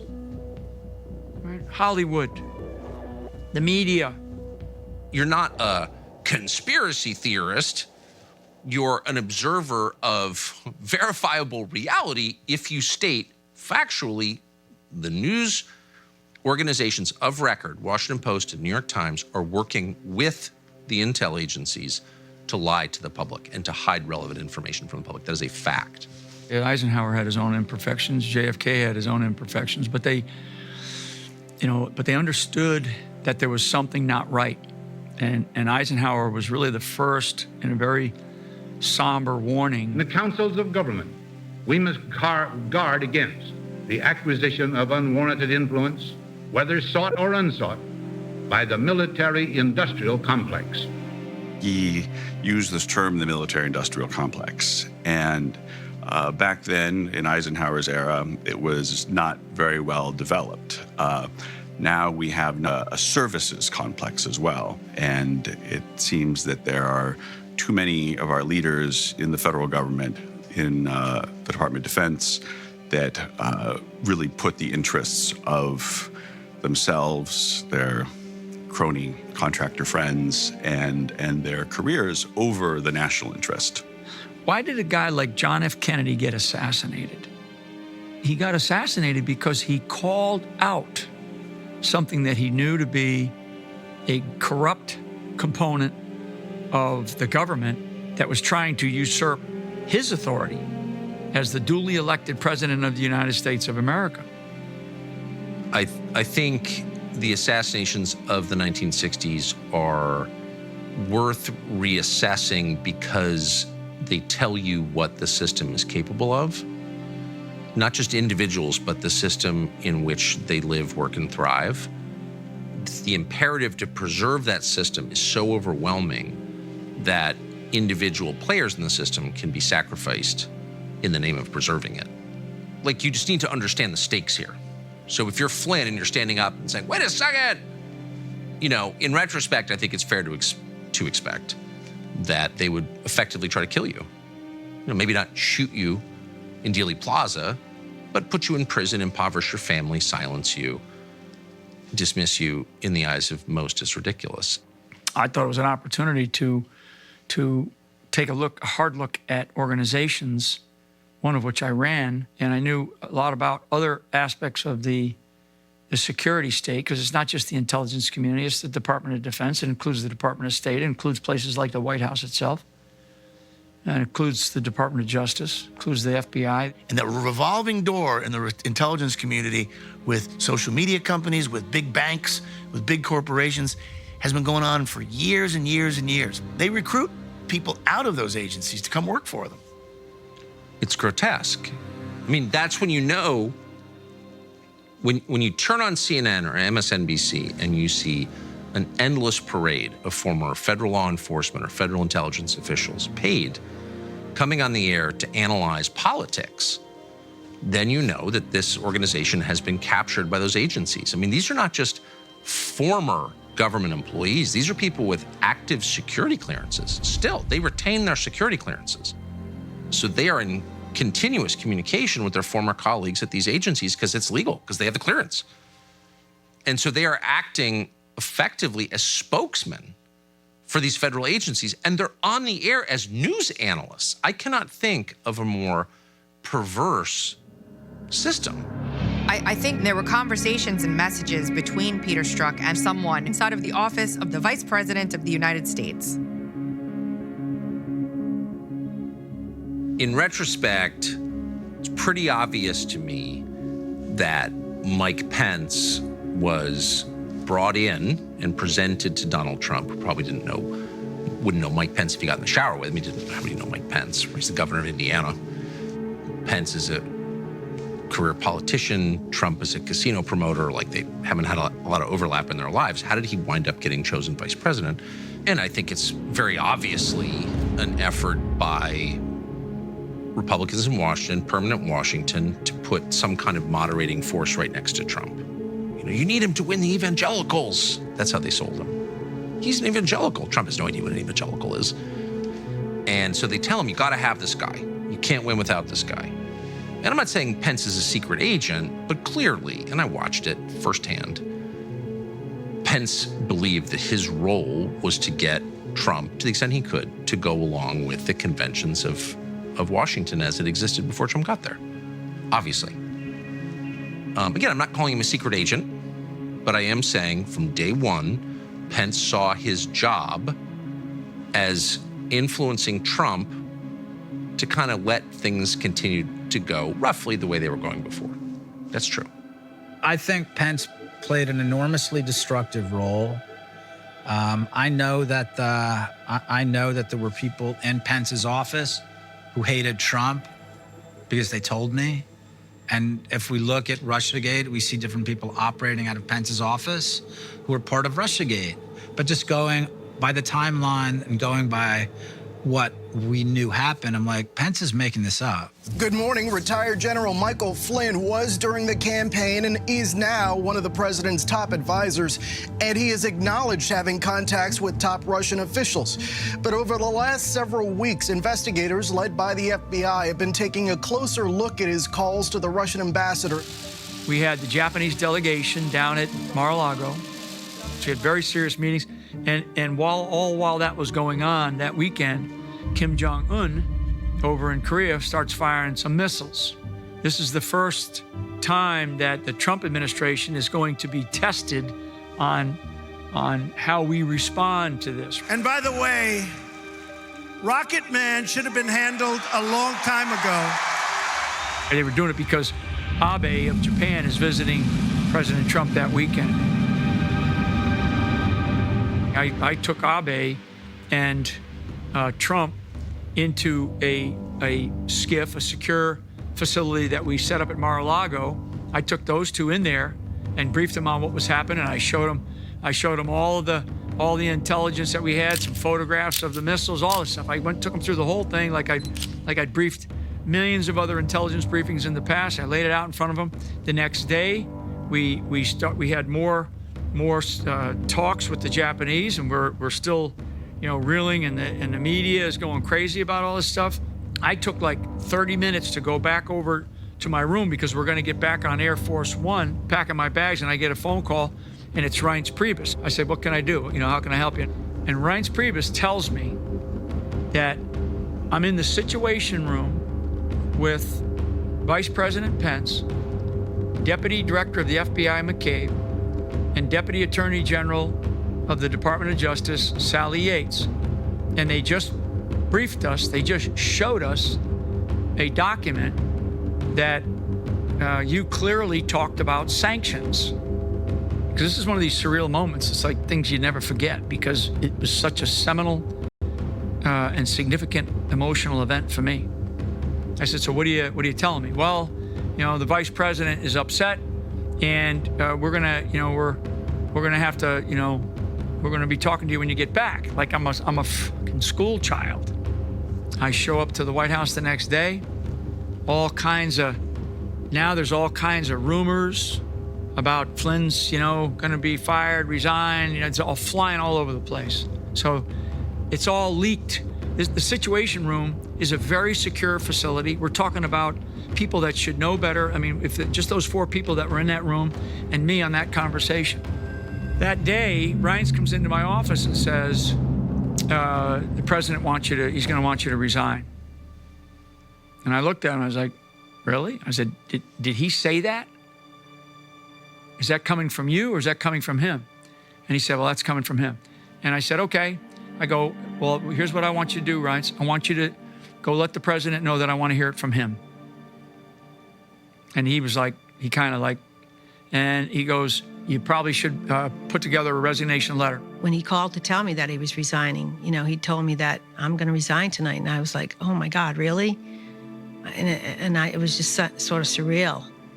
And he said, yeah. He goes, I'm going to go see the president right now. I was like, okay, I'll be here when you get home. Who was in the meeting was Reince Priebus, Vice President Pence, Steve Bannon, and Jared Kushner, and the president. And president, reads the letter. He's like, I could tell that he was visibly upset, but not in an angry way. He was like just upset about the whole thing because he knew how hard that I had worked my ass off for him to win the presidency. And I had, I just wasn't a guy that comes across as, a bullshitter, or a liar, right? He said, he kind of looked around the room and goes, we okay with this? And looking back, it could have been, a couple of things could have happened. He could have said, you know what? This is bullshit. You two guys kiss and make up, because I had already apologized to the vice president about whatever it was that he felt like I had misled him on. Right? I already apologized to him. So there was no, hey, let's kiss and make up. We got a country to run here. Nope. Vice President Pence didn't stand there and say, you know what, I can live with this. Mike got it. I understand all the dynamics of what was happening. Everybody's busy. We have a country to run. Before I left that meeting, the president got up, and I walked up to the side because I was kind of standing at the corner. And I walked up, gave him a hug, gave him like a big man hug. And I stepped back and I said to him, I'm just going to give you one warning about one person. I'm going to tell you that the person that you need to watch out for is the deputy director of the FBI, and his name is Andrew McCabe. And I looked the president dead in the eye. And he said, okay. He didn't really know who he was. Now, obviously, Reince Priebus knew him, and Pence knew him. They said nothing. So whatever they had said to the president prior to me going in that meeting, I could tell that from my departure, my departing sort of, man love moment with President Trump, where I could tell that he was upset that he had to do this and accept my resignation. And maybe he felt like if I stepped away from the White House, the whole Russia thing would go away, and that's when it all began. The information was provided by, who I don't know, Sally Yates, and I was a little surprised because I said, doesn't sound like he did anything wrong there, but he did something wrong with respect to the vice president, and I thought that was not acceptable. As far as the actual making the call, he was just doing his job. That was very normal. You know, first everybody got excited because they thought he did something wrong. After they thought about it, it turned out he was just doing his job. So, and I do, and by the way, with all of that being said, I do think he's a fine man. So Reince Priebus told me that they had just read a document that Yates and McCabe showed them that said I talked about sanctions. And we now know that I never talked about sanctions. There's a transcript of it. It's public information. Okay, it was a false document, which is really bad for two senior government officials to create. And that document must exist somewhere, okay? Or the only other potential answer is that Reince Priebus lied about reading about sanctions. I never talked about sanctions. In fact, I told the vice president that earlier on. I said, I didn't talk about sanctions. I told the FBI agents that came to my office. You look at this White House now, and it's hard to imagine two FBI agents ending up in the sit room. How did that happen? I sent them. Comey said in an interview, the FBI wanted to send agents over to the White House to speak to me. He admitted he did that outside the proper channels without any discussion or approvals from White House counsel.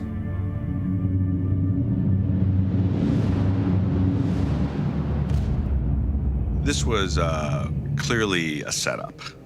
The government will frequently try to railroad various individuals by not having, by just telling them this is a friendly conversation. No need to have your lawyer in the office, with us. And so what happens in situations like that is that the agents who are corrupt and have an agenda, it's not a genuine, fair investigation, they're free to make up whatever they want about what transpired, because there was no recording and there was no representative of their interviewee who could make a record of what transpired. A bunch of the 7th floor people, they all got together and had a meeting about this interview they were going to have with General Flynn, the ambush interview. And Bill Priestap, in handwritten notes that, looking back, you have to wonder if he wrote this down on purpose as kind of like a flag, because he knew what they were doing was wrong, or if it was just sheer happenstance that he wrote down a series of notes that said, what is the goal? Is the goal to get him to tell the truth, or to get him to lie so we can get him fired, or hold him accountable for lying? So they knew going in what their motive was. Do we want him to just tell us the truth, or do we want to try and get him to lie to us? This is yet another example of weaponization of federal investigations. Both Peter Strzok and Joseph Pienka wrote he wasn't lying. He didn't seem like he was lying. He seemed like he was being truthful. I mean, they wrote this down, which is why when the DOJ came back and said there was no predicate for this, they referenced these things because they didn't even believe he was lying. When you go into an interview like this, you're supposed to document everything in something called a 302. That's the FBI speak for a form that you write down your thoughts. They didn't fill those out for weeks. And then when Peter Strzok did, he had somebody who wasn't even in the interview, who wasn't even involved, Lisa Page, editing it for him. I just told them once you fire Flynn, all you guys are gonna go. And that's exactly what happened.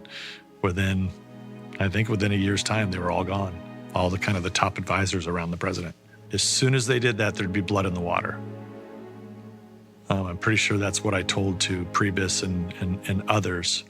I really think that those guys that were in that White House before Mike walked in that room told him, if you get rid of Flynn, the Russia thing will go away. I guarantee that they tried to convince him of that. And as we know, it only exacerbated after that. Michael Flynn, President Donald Trump's national security advisor, is under investigation by U.S. counterintelligence agents for communications he's had with Russian officials.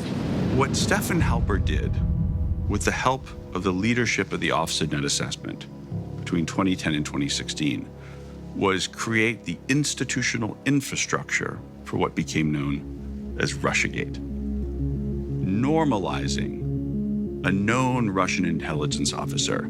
Okay, so here you have Chris Steele going around Washington saying, oh yeah, this is Russian intelligence that says that Donald Trump did these things,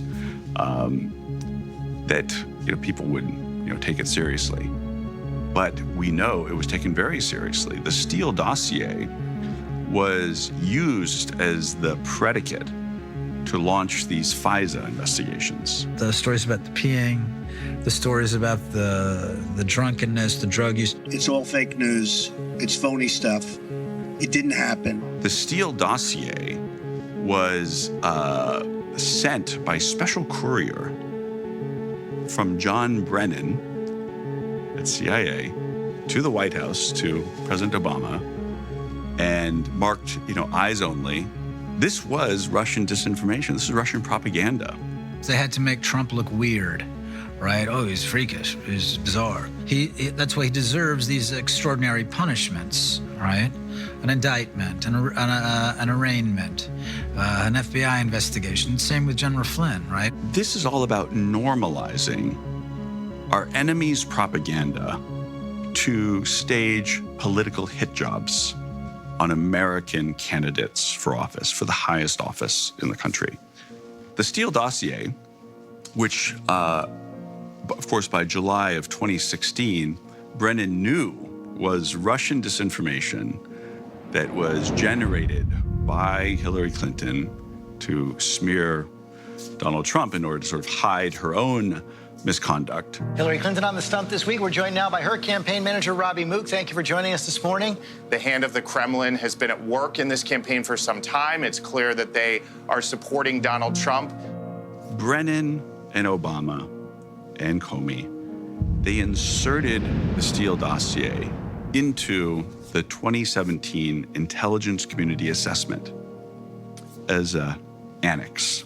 So what they did is they took Russian disinformation, made it into a U.S. intelligence product for the purpose of being able to cover themselves. If they were ever questioned about this nonsense in the Steele dossier, source to Russian intelligence, clear hit job against candidate Trump and then President Trump, they could say, oh, look, this is a U.S. government document. It's from the intelligence community. It is from the 17 intelligence agencies of the United States government. Don't ask me about this. It's been vetted. It's this way of very cynically covering up a horrendous crime and normalizing it retroactively. It was an act of desperation because the Obama administration and the Biden administration knew that if Michael Flynn stayed there as Trump's national security advisor, they were fucked. Because he was going to lash back at all of what they did in the Middle East, what they did or were doing to compromise the United States of America. He was squeaky clean. They couldn't find shit on him, and they dug deep. There was some story like, oh yeah, and then General Flynn left this event, this dinner with this woman who was half Russian, half British. Well, of course, nothing of the sort happened.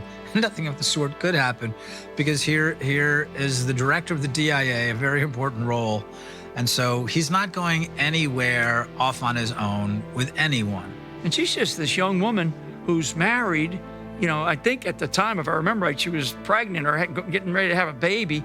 Her life was ruined, all because of this guy named this guy they call Halper, right? His name is Halper, Stefan Halper, the walrus, right?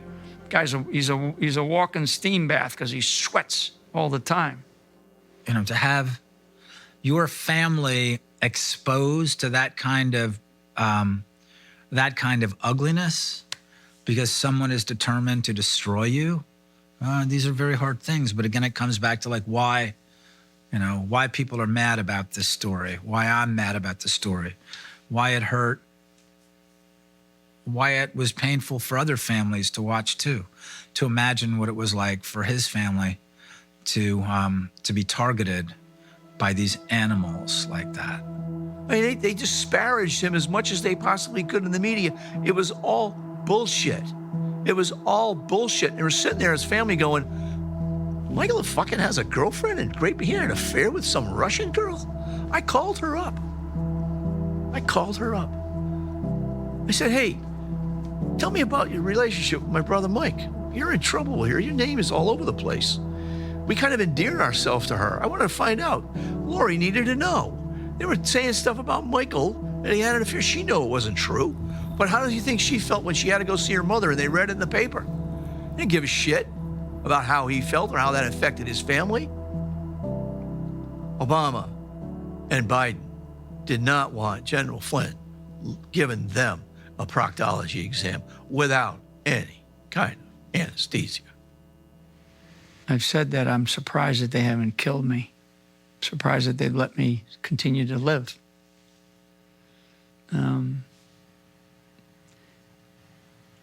Maybe they feel like they've done enough damage to where no matter whenever I pop my head up, wherever I'm at, they can just kind of go, oh, that's a conspiracy theorist. He's done this, he's done it. I mean, I know that there's an entire movement of people or an organization that their sole purpose in life is to make sure no matter what I do, to find a way to show it in a dark light. You know, we've gone from the physical assassination of a president of the United States to a character assassination of a national security advisor. General Flynn had a private company. He formed with his son and a business partner. They were engaged by a private citizen in Turkey to do some work on behalf of this private businessman. So there was no need to report this because the private businessman was not working on behalf of the Turkish government. Did not receive any money from the Turkish government, wasn't working with the Turkish government at all. This was a private businessman engaging the Flynn Intel Group to do a job for him.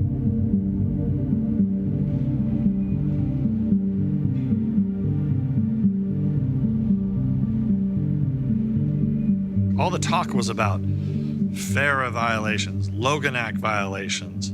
I mean, lots of crazy, far-fetched laws that had either never been enforced or were rarely enforced, and if enforced, they were like a slap on the wrist type of thing, not some multi-year, multi-pronged investigation. This Loftman guy who's running this FARA office, they send a letter to Mike saying, hey, you need to fill out this FARA form. So he didn't have to fill out a FARA form at all because he wasn't working for a Turkish government. He was working for a Turkish businessman. He's got a lawyer at the time. She says, well, the #1 FARA filing office in the country is this Covington and Burling. You know, you figure, I really don't need to do this, but I'm gonna consult these attorneys to see if I really need to file. And they say, you know what, just to be on the safe side, file. And you're filling out an application and, you know, Covington Burling, the #1 FARA filing law firm in the country, is filling it out. Okay, we're in good shape, right? So, but how did they blitz him with this FARA violation? Because they come back and they start adding that, well, it wasn't a violation. They just put the wording into as many documents as they could. They would have some fishy line about FARA. What that did was that let the media take the term FARA, which is Foreign Agent Registration Act, and just call him a foreign agent. So now he gets blitzed and he's a foreign spy. He's another spy, you know, he's a Russian spy, he's a Turkish spy, he's all kinds of spies, you know. There are so many people who are collateral damage whose stories are so intricate that if you can't get people to understand this big story of General Flynn, however would you be able to get them to understand the intricacies? So again, at the end of the day, the Flynn Intel Group was retained to do business for someone who was not attached to the Turkish government at all. and they lied and said he was. They are smart again, right? They're going to take out the #1 military intelligence officer of our country, the national security advisor, who's about to find out everything. What do we do now? Let's go after his son. Was there anything more significant on this timeline to you, Dad, than anything else, or? You know. I mean, for me, it's that. Yep, that's it. If there's one thing that I think about more than... That's the meeting where they conspired to basically undermine the presidency of the United States of America. We live in a time right now where more than any other time in American history, the government, investigative agencies, especially the FBI and the Department of Justice, have been weaponized against the American people. When did it dawn on you that Michael would be a target? Probably by the middle of the summer, I started to feel that because their FBI's knocking on his door. And this is when I had a really difficult time being able to communicate. We had to communicate through lawyers, so I can't even talk to my son. Whose advice is that? That's the advice of my lawyers at the time. Looking back, it was horrific.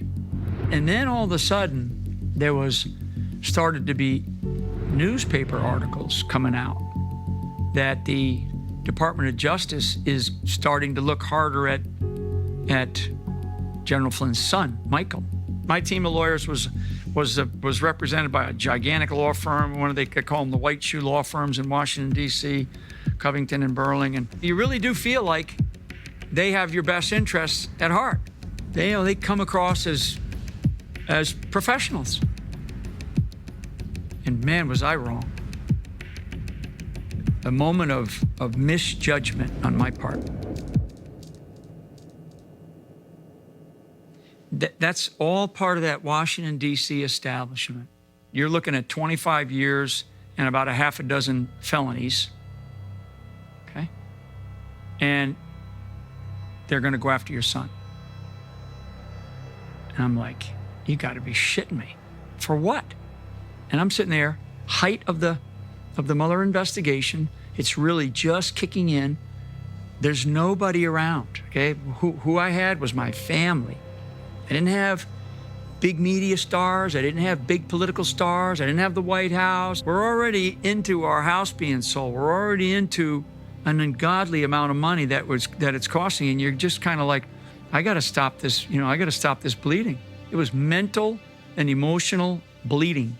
And it was happening to me, my wife, my kids, my family. I'll give my life for my family because I would have given my life for this country. They're the reason why I fight.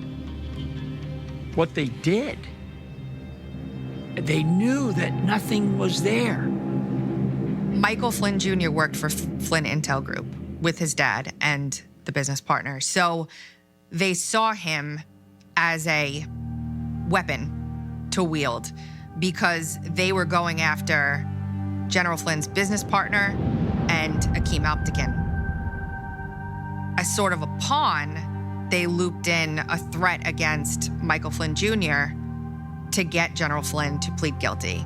Right, a lot of people, ask us that question. Well, why did you guys even go with Covington and Burling? They were the D.C. fair experts. They never really fought for anything.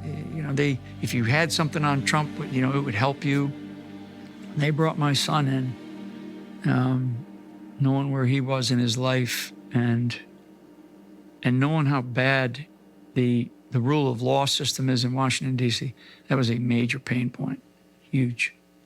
All the lawyers then became involved in something that is absolutely prohibited in federal court, in that they had an off-the-books part of the deal. They had this deal that was communicated to General Flynn where the government wouldn't put it in writing, but they would agree orally that if he accepted this plea, they wouldn't prosecute his son. What parent could ever say no to that? What parent could ever fight back against that, where they're threatening to put your son in jail right before that son's oldest son is born right before their grandson's about to be born? We have rules in federal court to stop that, to make sure that these off-the-book deals don't happen. And those lawyers on both sides, the special counsel's office and the Covington and Burling lawyers, walked into federal court and they lied. They lied when the judge asked if there was any off-the-books deals. And they said there wasn't. There was.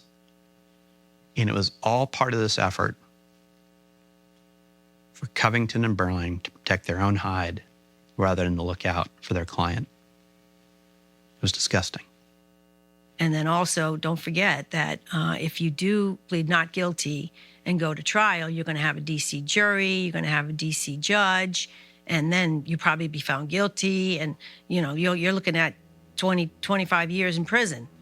So this is probably the best deal for you to do this.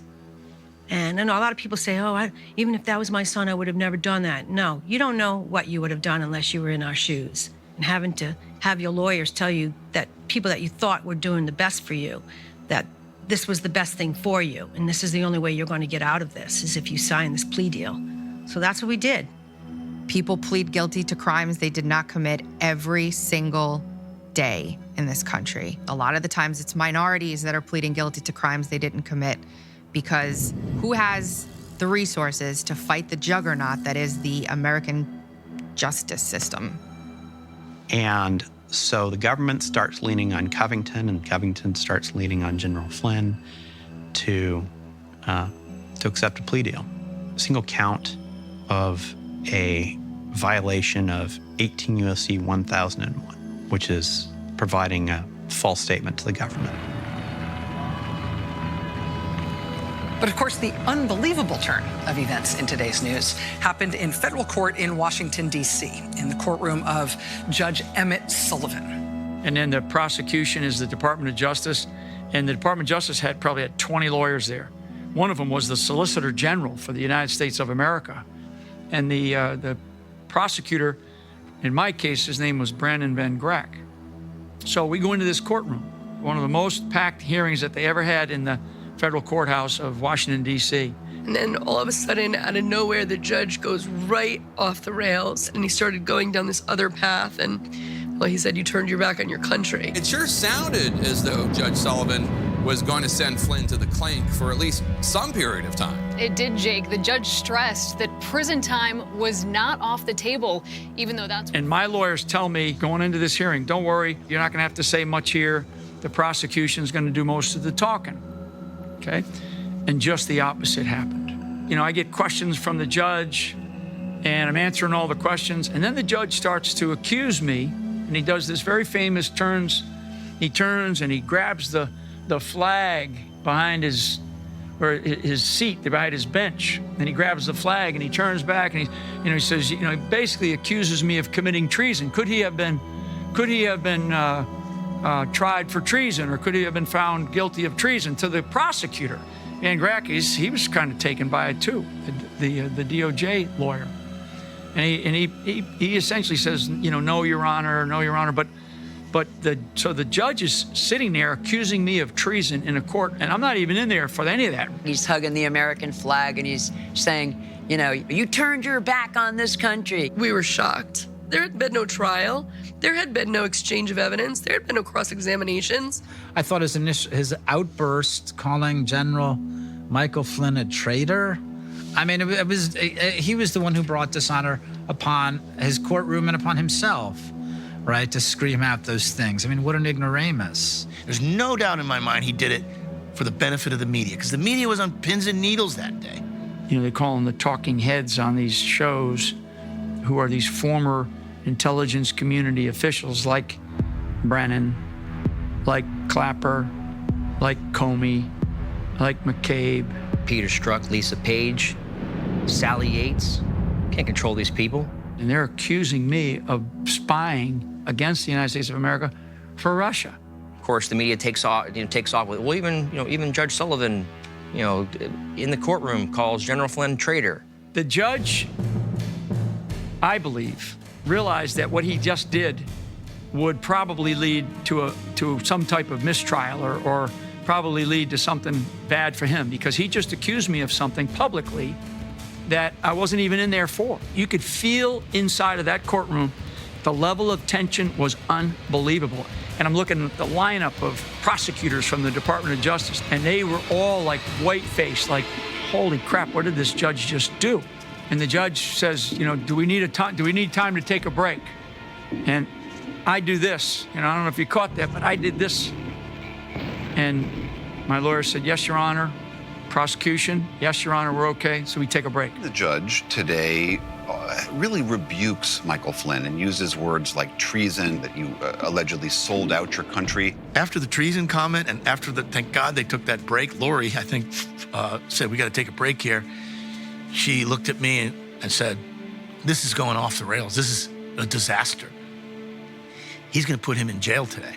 You get back into the courtroom, and the judge knew that he was wrong, and he came back out and he essentially, in a shitty way, he apologized. He gave a shitty apology, but the damage was done. Threatening jail time for lying to the FBI. But I want to read you some more of this judge. This judge has become a fascinating new figure in this drama. And he says, okay, we'll come back in like 90 days or something. We'll revisit in 90 days.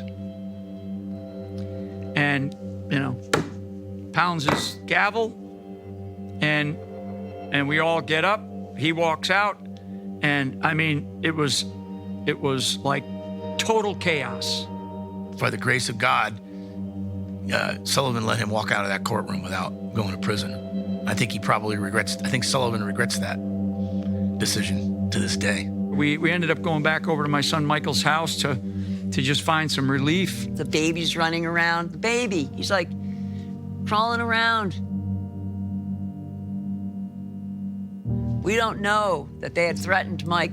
I must have walked around D.C. after that hearing for a good 6-7 hours, just walking around, just looking at the sky, like crying my eyes out. There's no resolution. You're 2 years into this now, okay? And you have no idea how much longer this is going to take. I'm battling with terrible PTSD from this experience. I describe it as this constant drumbeat of subpoenas, search warrants, email requests for information, eventual, media, parked outside of my house. I want to talk about that being alone feeling. There are very few things that are worse than feeling alone when you're going through like incredible trauma.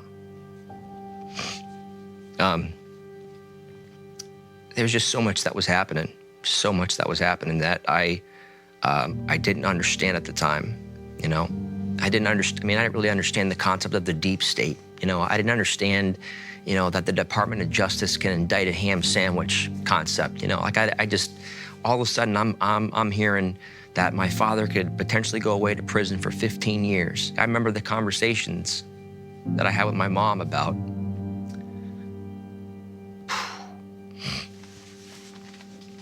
just about like, which prison are we gonna go visit him at? I can't even imagine like what my mom was thinking about. It's been really hard on him. I think harder on him, than on me, truthfully. Because imagine having a son feel like he is the reason your father had to plead guilty to a crime he didn't commit. I can't imagine the burden that he had on, the guilt. And it's almost like survivor's guilt, really. He just felt like, his dad was willing to go to prison for him.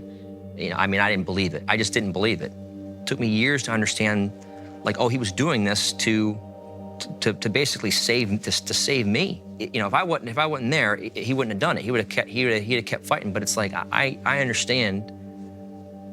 I understand as a father, what you would do. You'd fall on the sword to protect your child, and I understand that. I understand that more now than ever. Anytime I wanted to talk to my father about this stuff, the conversation always turned into, talk to your lawyer. talk to your lawyer, talk to your lawyer. We subsequently had to talk to each other through our lawyers. It was after that, I went into a very deep depression going into 2018. Like suicidal depression. Okay, and I don't say that lightly because that is just not a topic that is easy to discuss. But the only thing that kept me from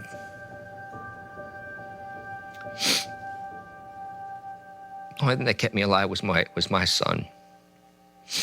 And thank God I have him in my life. Thank God I had him in my life then.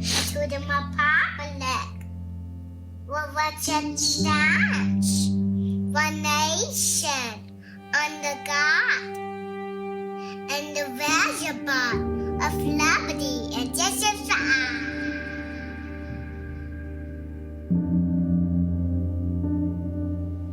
Travis was a super important part of my life. Man,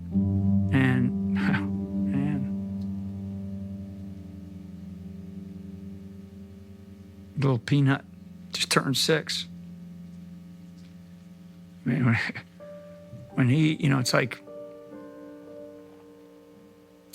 during this time, he's born, right? He's a big baby.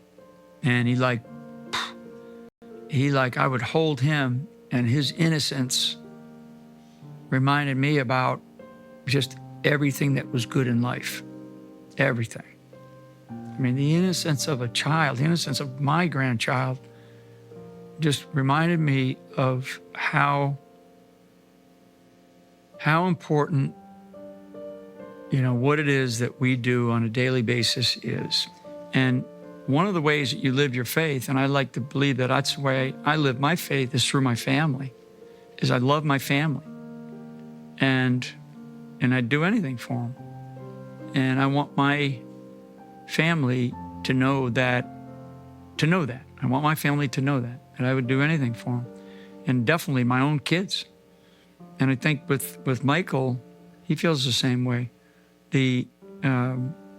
Michael looking at Travis and thinking about what he was thinking about and going through that emotion of the idea that, he's contemplating killing himself. He's contemplating suicide. I always said, Michael, just know that no matter what happens, your dad and I are here. Nothing should get as low for you as that. So, and he promised me, Mom, I would never, because I have Travis. And I said, that's right. You have Travis, and Travis needs you. He needs you to be there for him like your dad was for you. Wow.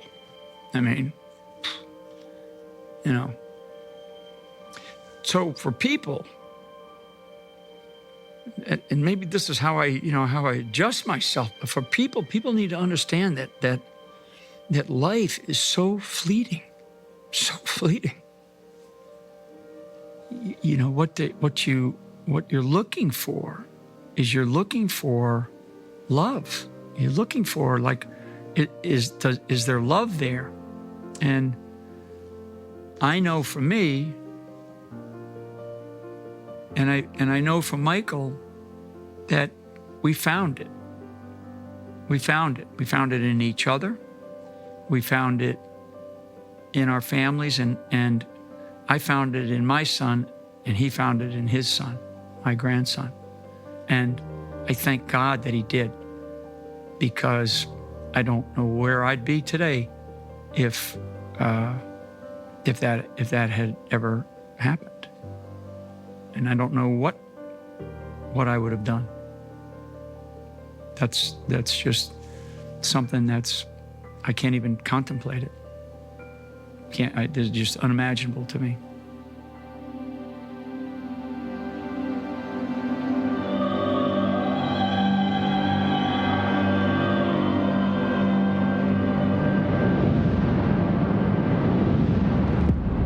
That's why one of the most important things that General Flynn did is fired Covington and Burling and hired Sidney Powell. somebody who had the courage to go toe-to-toe with them. Lori and I were going through our own sort of mental gymnastics to figure out a way to dump them and find somebody who was going to stand up courageously and fight for us. Mike gave his consent as a client to allow Sydney to read through all of the documents. And so she started uncovering the fact that Covington Burling had a conflict of interest representing Mike on this 1001 charge. They were not in a position where they should be involved in the matter before Judge Sullivan. My first task was to help with the transition of the case from Covington and Burling to Sidney Powell as lead counsel. There was a striking difference at that point about the way that we were defending our client and his predecessors were defending him. We were not going to let the government bully us into having our client provide false testimony. And that was my first real involvement in the case, is to go forward and dig our heels in and say, we're here to defend the truth, not the government's false narrative.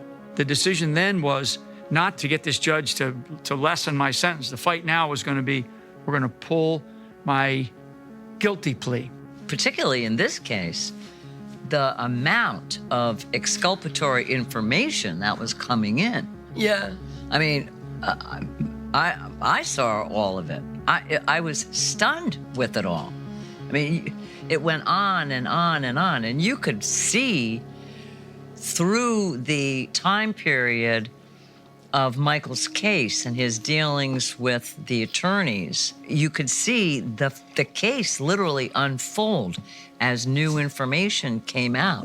Brady material, exculpatory evidence. In the U.S. Justice process, it's designed to be a full airing of the facts. So not only the incriminating evidence, but the exculpatory evidence. All of this is supposed to come forth into the judicial process so that there is a free and fair airing of the facts. Sidney Powell, she was aware that the Department of Justice was not bringing forth the Brady material, the exculpatory evidence that they were required to do. And I mean, it begs the question of, what have they not done? It's like, couldn't it be any more abusive?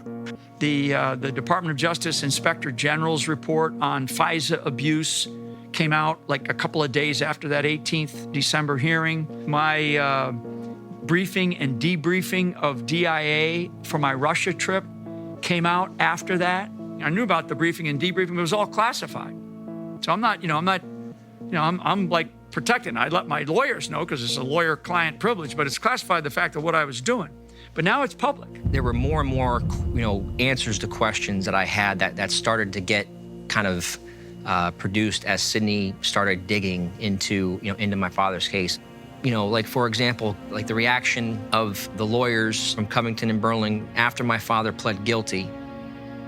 I mean, they were like celebrating.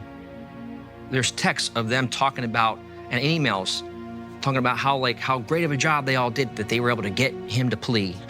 It's like you get one more shot at staying above water. Sidney convinced him, not only can we stay above water, we can start floating, and maybe we can get out of this.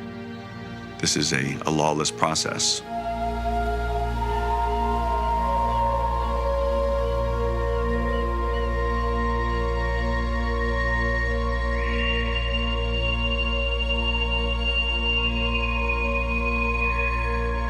The bills were mounting, because it was, and the special counsel had been appointed, and so Mike's now getting called in. So every time you get called in for a proffer session or whatever sessions you have to have with the special counsel, you better have at least one attorney, if not several attorneys, available to you. So you're talking about Washington, D.C. attorneys, $700. All of a sudden, you go from having a $20,000 bill to a, $350,000 bill. And I think Mike and Lori knew that, if this continues, they're going to be bankrupt. They're going to just destroy them financially. They weren't going to get much money because Mike was selling his house to pay the legal fees and, for that first, probably 5 or 6 months. We're talking $300,000 a month. And they don't care. They just keep sending you a bill. They don't even care if they send you an invoice. So there was a moment where I just felt like I was literally deep down underwater, and I felt like I was drowning. It was an insurmountable, monumental task to raise that money in the face of having had Mike plead guilty. And the rest of the country going, what the fuck? How did he plead? Why? His son, young Mike, right? So everybody gets it. But the media doesn't want to carry that message. Instead, it's disgraced General Michael Flynn. And the more they pushed back on Trump, the more people started to realize General Flynn took a hit. We ended up having to start a legal defense fund. And that in itself was hard because, you know, you're asking people to give you money to defend yourself. And we were asking the American people to help us. And they came out in droves. The American people started to come into my life. And there was a moment where I just felt like air was being breathed into my lungs. Over time, instead of being pounded down below the surface of the ocean, I started to come up. I started to come up. In a way, it was like I'm now above the surface and I'm starting to swim to shore. I'm like, okay, I got this. Shore's still a long distance off, but I can see the shoreline. It's out there, and I started to swim for it.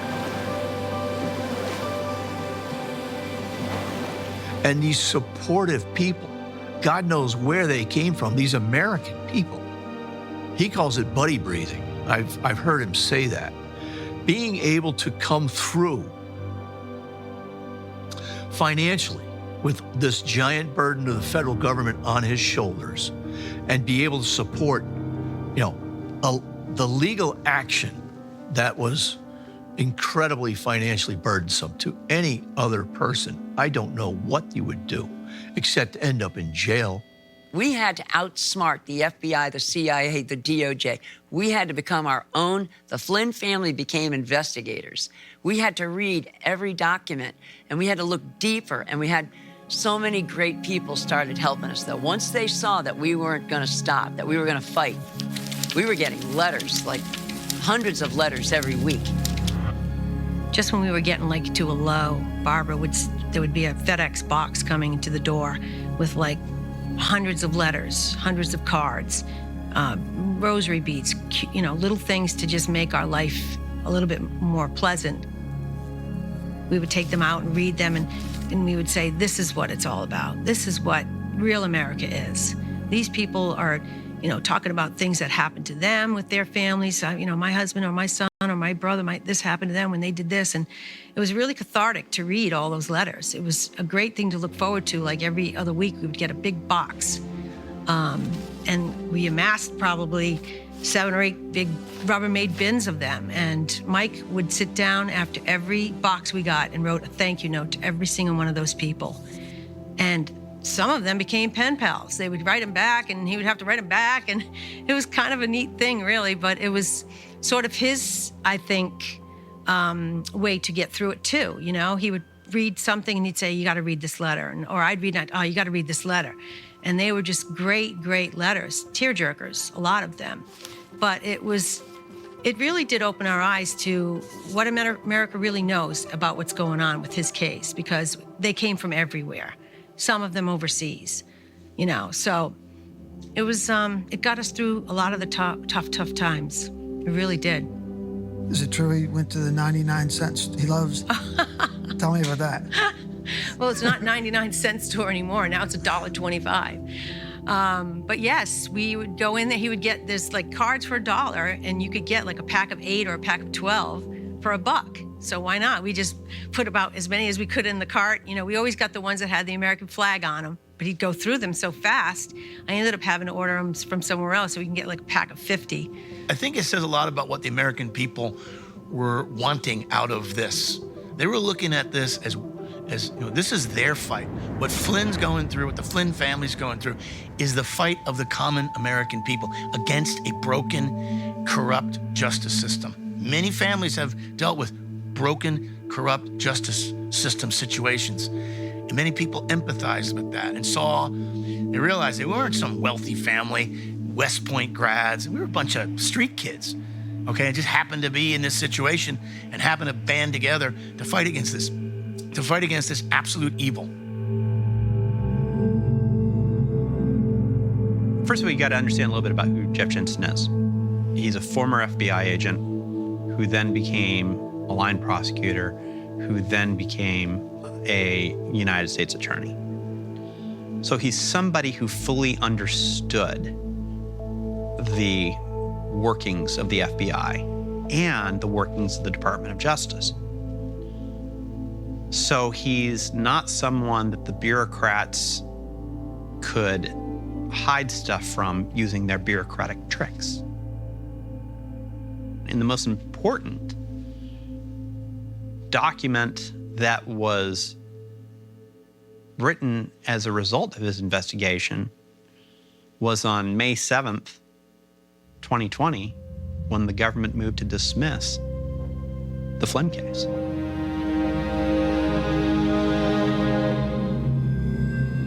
No, not so quick. Time for Emmett Sullivan to go after Flynn. Even if the prosecutors have stopped prosecuting Flynn, it's time for now the judge to prosecute General Michael Flynn. That's really weird. That's really twisted. There was no reason for them to do what they did in the first place. It was political. It was a hit job by the former Obama administration on the incoming administration. And they targeted Flynn because they felt that that was going to be a spot, especially with Russia, because he sat at the table with Putin one time, which is our family a joke. Michael, if he was told to shoot Putin in the head that day, would have done it. Because he's a soldier, always first. If his job was to get there and shoot Putin in the head, he'd have done it.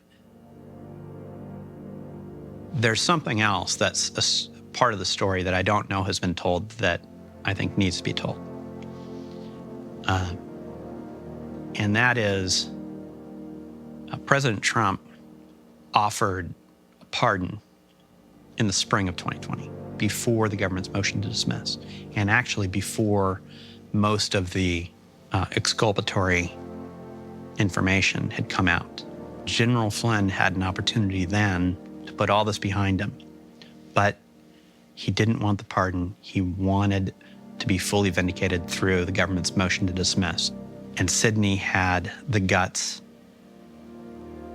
to tell the president, thank you very much, but this time we're going to keep fighting.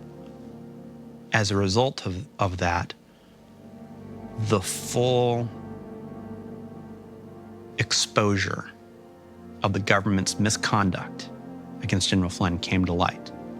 But everything that came out probably wouldn't have unless General Flynn had the courage to say, I don't want to pardon yet, I want to fight.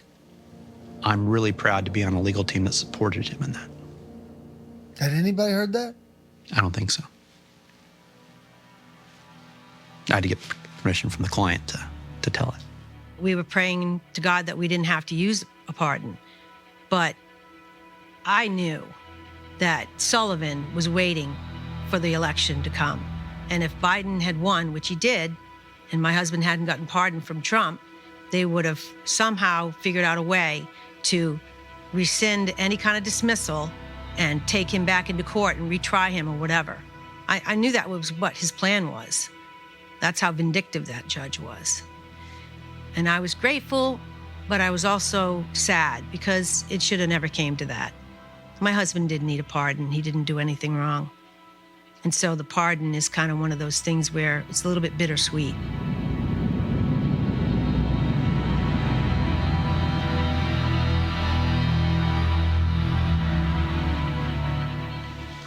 Okay, inside this little box is a the original pardon of innocence given General Michael Flynn by Donald Trump in November of 2020. Again, an unprecedented event in American history where someone has been given a presidential pardon who is innocent of the charges because the charges were dropped by the Department of Justice. So there was no reason for the pardon anyway. And that's why he called it a pardon of innocence, because he had to pardon an innocent man because the system would not let go. It's extraordinary and unprecedented. And your brother has never opened that. Apparently not. He says, you know, the only person in Washington, D.C. who's been screwed worse than you is probably me. And I said, no, Mr. President, I said, I'm not so sure that's the case because I'm, sitting here today, I feel pretty screwed, And we were joking for a minute, banter back and forth, and just about that. And he goes, well, I'm gonna issue you a pardon. I just want you to know that, this should end anything. He goes, now you're the cleanest man in America. He goes, there's nobody cleaner than you after this pardon, So that was November 2020. So, took 3 years plus. Did you harbor some resentment towards Trump? I did. Initially, I did, because he was not kind to me. He said some nasty things about me after I left, called me a liar. In fairness, because it was something that I did see in him, is that he really didn't know the ways of Washington, D.C. He really didn't. To this day, nobody has ever gone on record and said what the DOJ was going to go after Michael Flynn Jr. for. I would assume likely the same thing they went after the business partners for, FARA violations. Just recently, the government has dropped the case against General Flynn's business partner at the Flynn Intel Group. Once the jury in D.C. came back with a guilty verdict, Judge Trenga overturned that verdict due to lack of evidence in the case because there is none. There is no evidence that proves any of the things that the DOJ was advancing. Barack Obama, right? July 14th. I extend, so that's 2014. A year and a half later, these bastards got me under investigation. I extend my sincere thanks.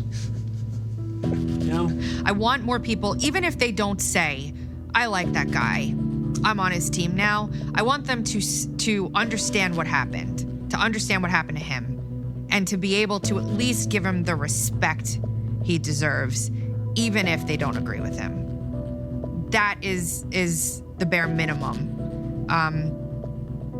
And learning from him and his story will go a long way to getting through all the other issues that we have right now, because it is the light switch. If you understand what happened to him, you start to peel back the curtain on everything. I think the General Flynn story is actually the foundational story that America needs to understand the truth of, to be able to understand what has occurred within our government and the mounting corruption since then. If they can learn something from what Michael went through, to believe in this country under extreme and extraordinary circumstances and still come through the other side and not give up on America, that's what they need to learn from what this documentary can portray him. It is, in fact, the truth. He will not stop fighting for this republic, for this, what he calls, experiment. My mother and father would be so proud because he's the only person that could have withstood. They knew that he was the only one. He was meant for this time. He's the only person that could have withstood this type of, this evil, this unfathomable domestic evil that we're facing, and beat it too. It's very hard not to get jaded and turned off and just say, I'm just gonna go away. Mike Flynn is not gonna do that. Mike Flynn I think people need to understand, he's gonna be there fighting for them. maybe not as an elected official, but certainly as a public person, as a veteran, as a father, as a grandfather. He's going to be out there swinging at the fences to try to bring sanity back to this country, because we are going off the rails. This country is going off the rails in many different directions. Economically, militarily, and socially, we are in a bad place right now. And I think people want hope, people need hope. More importantly, people need warriors, and I think you're going to get that from General Flynn. Again, so the most important stories about this are not the stories about the bad things that people have done, right? About the evil that these people have done, the way these people have tried to destroy families, and the way that they've corrupted the country. No, the most important thing is to go to the other side and look at what happened. I mean, look at all these things. I mean, look at how it's made them brighter and stronger, right? People look to their family, look to that family as an example. It's like, well, if the Flynns went through this, then we can certainly get through it. You know, if, wow, they did that to General Flynn, I guess I can get through this, you know, and he's okay. He got through it with faith in his family. He got through it. The Flynns pull together, the American people can pull together. Because if we pull together and we drive this darkness out, then we can touch the whole world. We can touch the whole world. I think that General Flynn's story is an inspiring story because he wasn't broken. And as he will say readily, he wasn't broken because of the love of his family and because of his faith. General Flynn found himself in a circumstance he did not anticipate at all. This is not the life he prepared for at all. He's not a political figure. He's not even a Republican. Not politically active. I don't think he ever expected to find himself in the fulcrum of history. And I know he never expected himself to be persecuted by his own government that he had served for the course of his entire life. But all of that happened, and these things do happen. We can't know our future. None of it is known. I have some sense of what I'm having for dinner tonight. Beyond that, it's opaque. And that's true for all of us. We all could wind up in a situation like that. And the only thing that we can hope for is the strength to continue to tell the truth in the face of adversity and to be surrounded by people we love who support us and to come out on the other end whole. And he's achieved all of that. And so I see his story as a great victory, actually as a triumph. He's still whole. He's wounded by what happened to him. His family's wounded by what happened to him, but he's not broken. He still has dignity. And he still has an unwavering commitment to tell the truth. You may not agree with him, but he's not lying to you. He's saying what he really thinks. And if you come out of a situation like the one he lived through with that intact, you've won. Is there any regrets that you have in life, right? And for what I've experienced, I should sit here and say, yeah, I got a lot of regrets. But when I look back on my life and I understand the lives that were lost, I mean, I'm sitting here with you. You know, I'm like, you know, I'm here and I can tell my story.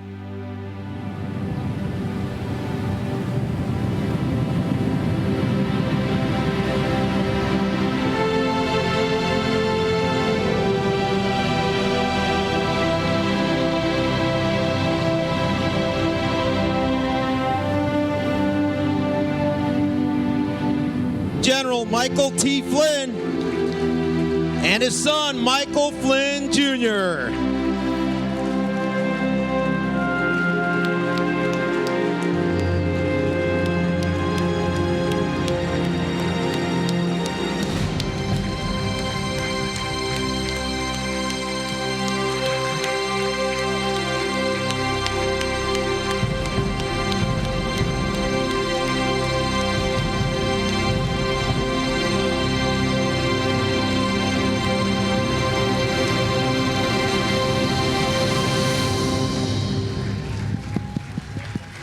Wow. Wow. Who wants to take a break or ask some questions? No, let's get right to questions and a little conversation. Hey, the guys in the back, can you turn these side lights off and just leave the top lights on? Oh, that's 10 times better. Now I can. Wow. Thank you, guys. Some movie, huh? Wow. Wow. Where's Ivan? Right up here, sir. Right in front of you. Yeah. Over there. Oh, okay. It's tough up here. Blinded by the light. Okay, so here's kind of like I like to do this if you guys are okay. And I know that there's some people out there. I know Robin Gritz is out there somewhere. If you know, and I know her and her parent. Yeah, I see you there. There you go. Make sure we get a big hug tonight, huh? Because former FBI agent, somebody who I worked with in Iraq, actually, going after terrorists, and she went through something. She still is going through something. She's sitting here in the audience tonight with her parents. She's going through something that in a different way, but former FBI agent, and they are just going a whistleblower and basically did a lot of great things as an agent in the FBI, and they have basically tried to destroy her life. And so we're dealing with such severe corruption in our government, and so that's kind of, you know, mine. This story was really important to put together, to tell everybody, to tell the world, certainly to tell the American people, and it was really the first. I was really the first target of the previous administration, previous to the Trump administration, right? And then how the establishment in Washington D.C. they tighten up together and they work together to make sure that they stay in power. Doesn't make any difference what side of the political aisle they're on, to be honest with you. So anyway, how we can do this is, Ivan's right out here, and I can, again, there he is, yeah. So if you have a question, please come on up and ask the question. And I know it's hard to always ask the first question. Yeah, there you go. Turn those lights on. Beautiful. Yeah. Robin, there you go. Can you hear me? I sure can. We've known each other 20 years, fought terror, and under the current situation that we're in, I don't know how I want to phrase this. How do you see our national security position right now in the world with we've been seeing what's going on? Yeah, we are in a decline. We're in a rapid decline. And so the question is about what's the sort of posture of the United States national security. We are in a rapid decline, and other nation states are rising. China is the principal one.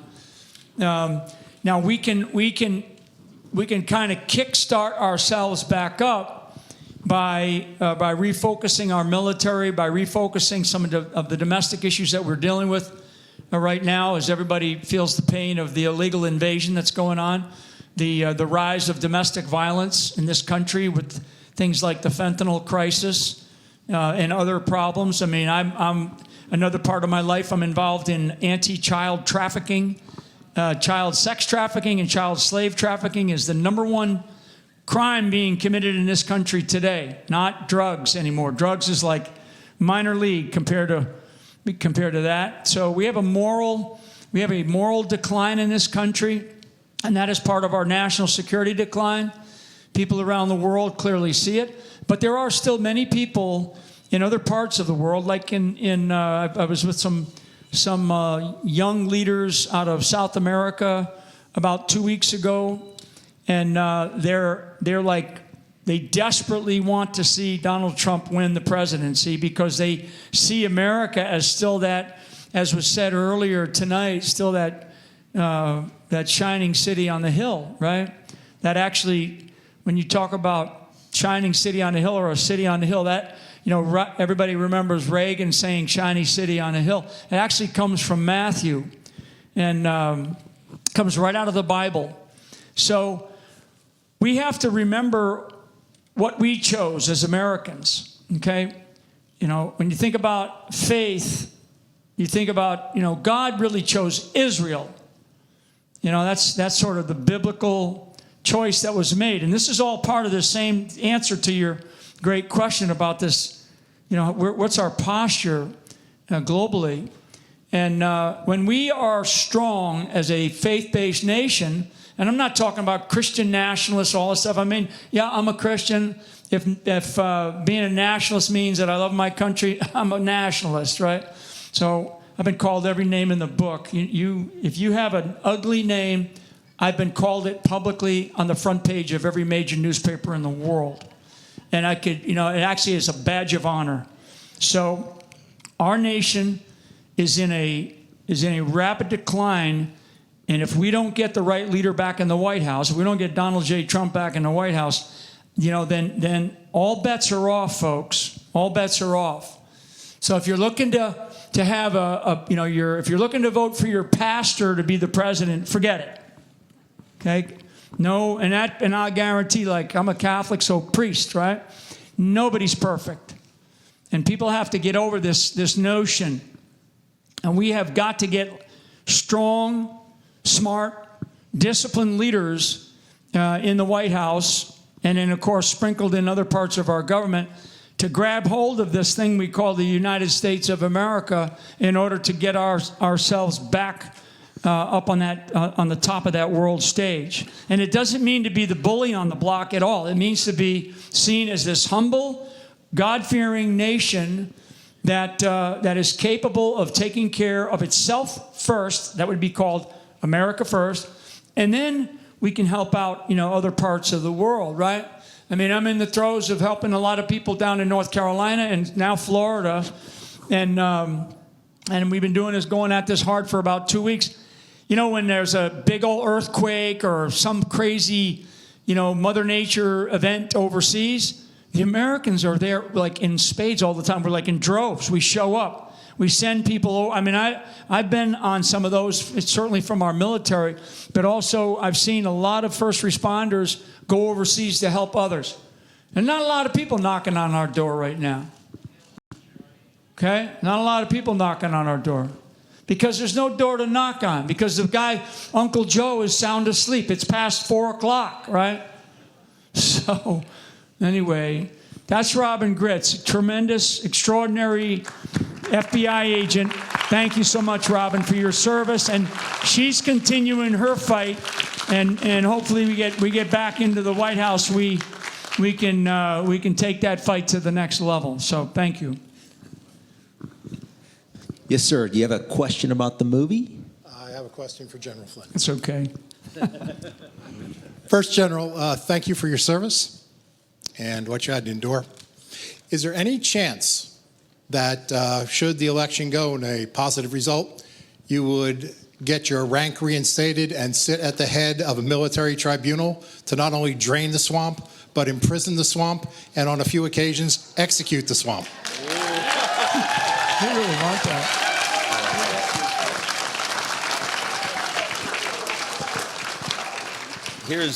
Here's where I think General Flynn would best serve in a Trump administration. So has everybody heard of Elon Musk and potentially being the head of the government efficiency task force that Donald Trump wants to create? So that's going to be probably one of the most important initiatives that Donald Trump has, and I can see General Flynn being in a position to essentially get in there and gut the intelligence community and gut the military-industrial complex. So, I mean, there's a lot of different answers to that question in terms of what position he could or should take, but I think what really needs to happen, I mean, we have to gut the federal government. I mean, I think I heard Vivek Ramaswamy, in one interview talk about how we need to gut it by like 80%. I mean, if you have been into the D.C. area, okay, Washington, D.C. is pretty much, Northern Virginia is pretty much all of Washington, D.C. It's nothing but bureaucrats, and it's just a cesspool of government waste. All right, so that's my best response. I think he needs to team up with Elon Musk, RFK Jr. You need to get RFK Jr. to gut the kind of the healthcare industrial complex, right? So those three right there, those top three individuals, I think would be best served on that task force. Yeah, and the only thing that I would add is that your sentiment is like a lot of people that I speak to around this country, and for years now, for the last 4 years of my life, I've been around this country, all over the country. I've been to over 100 cities, just, doing my thing, which is basically telling the American people, you better wake up here, folks. There's no more There's no more, well, we're going to go through just another election. All these elections are the same. But what your sentiment is about is accountability, okay? Accountability. And if there's anything that our founders taught us, they taught us two things. They taught us how to be courageous, because they were willing to give up everything to include their lives. And they also taught us about accountability, because they took account for themselves first and foremost. They were willing to say, we hold ourselves responsible, because they all said it. We hold ourselves responsible for the things that are about to happen. The people that we have serving in our government right now are not serving. They're serving themselves. And so we need accountability. I definitely believe we need accountability. Your question went into some other areas that I think a lot of people actually think like you do, and I think that's your right and our privilege. And Michael's right. I mean, there's a way to get after this, but we have to win first. Okay, I always tell people that I'm an athlete. I grew up as an athlete. I played on a lot of sports. I played on a lot of championship teams. And championship teams win because they don't worry about playing, we're in football season now, so they don't worry about, playing in the Super Bowl this Sunday or this Saturday. They worry about winning this Saturday or this Sunday. Okay, they worry about winning that game. Win every single game. If you keep winning, you're going to get to the Super Bowl. And right now, what we have to do before all these other things that we want to do, before all these people that want a job in the government someplace, which I'm not looking for one, okay? But when people start thinking like that, all of us, folks, and when you hear other people talking about it, because you're going to hear a lot of people this weekend, and I always say that I speak like I never will be invited back. Okay? So you're going to hear all kinds of stuff, and that's great. That's good. I mean, people need to feel that way, and all good and fine. But not me. I'm about winning, and we have to win. And these people are already up to no good. So we got to win first. We win, and then Katie barred the door. Okay? Believe me, the gates of hell, my hell, will be unleashed. All right.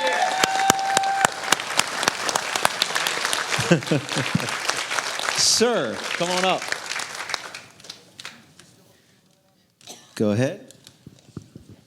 General, it's an honor to talk to you. I've watched you on the news. It's amazing that you could actually get through a DC wood chipper and survive and come out even with your cape on. This is America.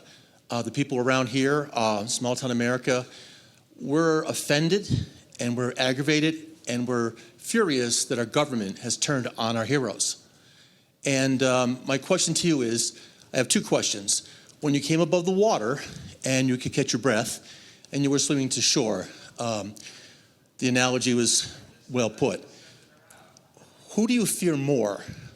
The people in DC in that deep state, or ISIS, or the people in foreign countries? The former, the people in our government, okay? No, Abraham Lincoln, okay, and I'll give you a great quote from Abraham Lincoln that addresses precisely your question. When Abraham Lincoln was 28 years old, and it was in 1838, he gave a speech called the Lyceum Speech in Missouri. And he said that no foreign foe will take a drink from the Ohio or put a step on the Blue Ridge with a Napoleon Bonaparte for a commander. Never. Our death will be by our own suicide. Okay? He said that in 1838, well before the Civil War. 28-year-old. And he was, and I've read that speech a bunch of times. It's actually a very good speech if you get a chance to look it up on the internet. Lyceum Speech by Abraham Lincoln. It's fascinating. So the most dangerous threat that we have is, I mean, to a degree, it's complacency, laziness on our part,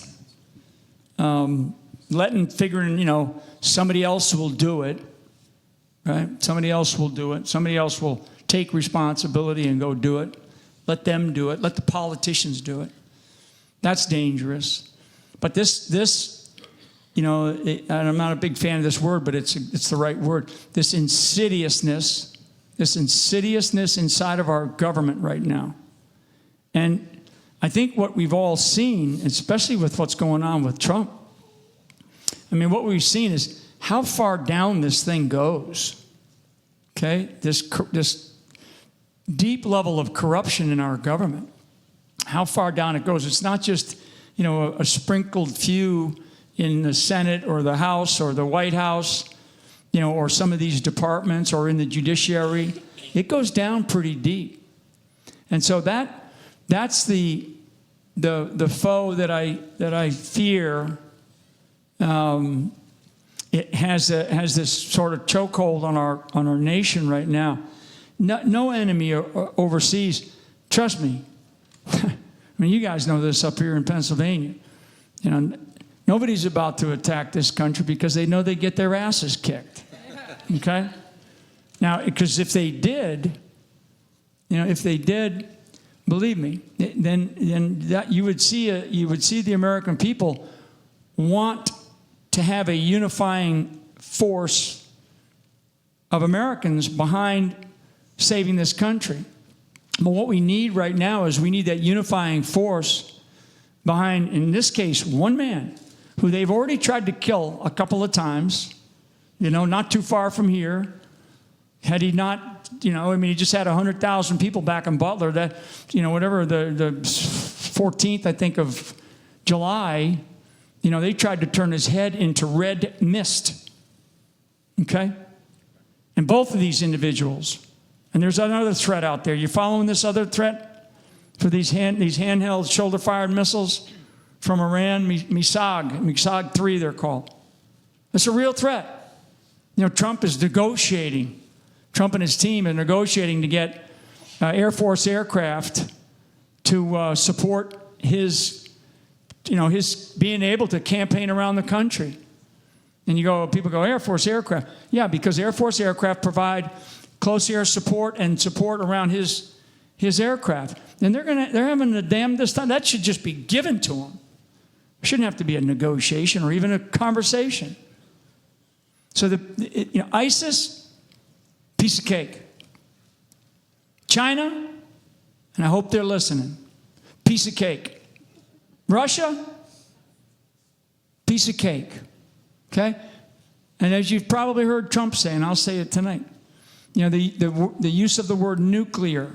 Okay, if you paid very close attention to Trump, he talks about it once in a while. The word nuclear is very dangerous.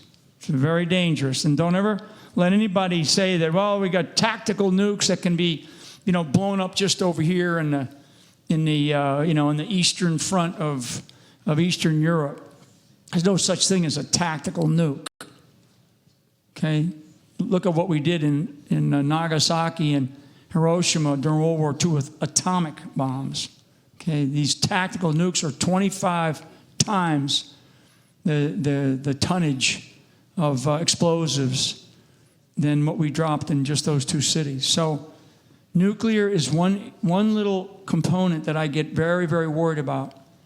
And that's why we've got to have really smart people in charge. So, Uncle Joe Biden from right down the road here, right? Is he from where? He's from Scranton? That's a lie. I'm just picking on you, okay? I'm picking on you because when we flew in, it was like, oh, we're in Joe's pot, his place, man, Scranton. I love it. This guy hasn't talked to Putin in 2 years. 2 years. Two of the largest nuclear holdings in the world, and they haven't communicated in over 2 years. So, anyway, sorry. Went on that one. Yes, ma'am. First of all, I want to say how beautiful your documentary. It was very well made. And for a lot of us, I think, patriots, We remember bits and pieces of living through it.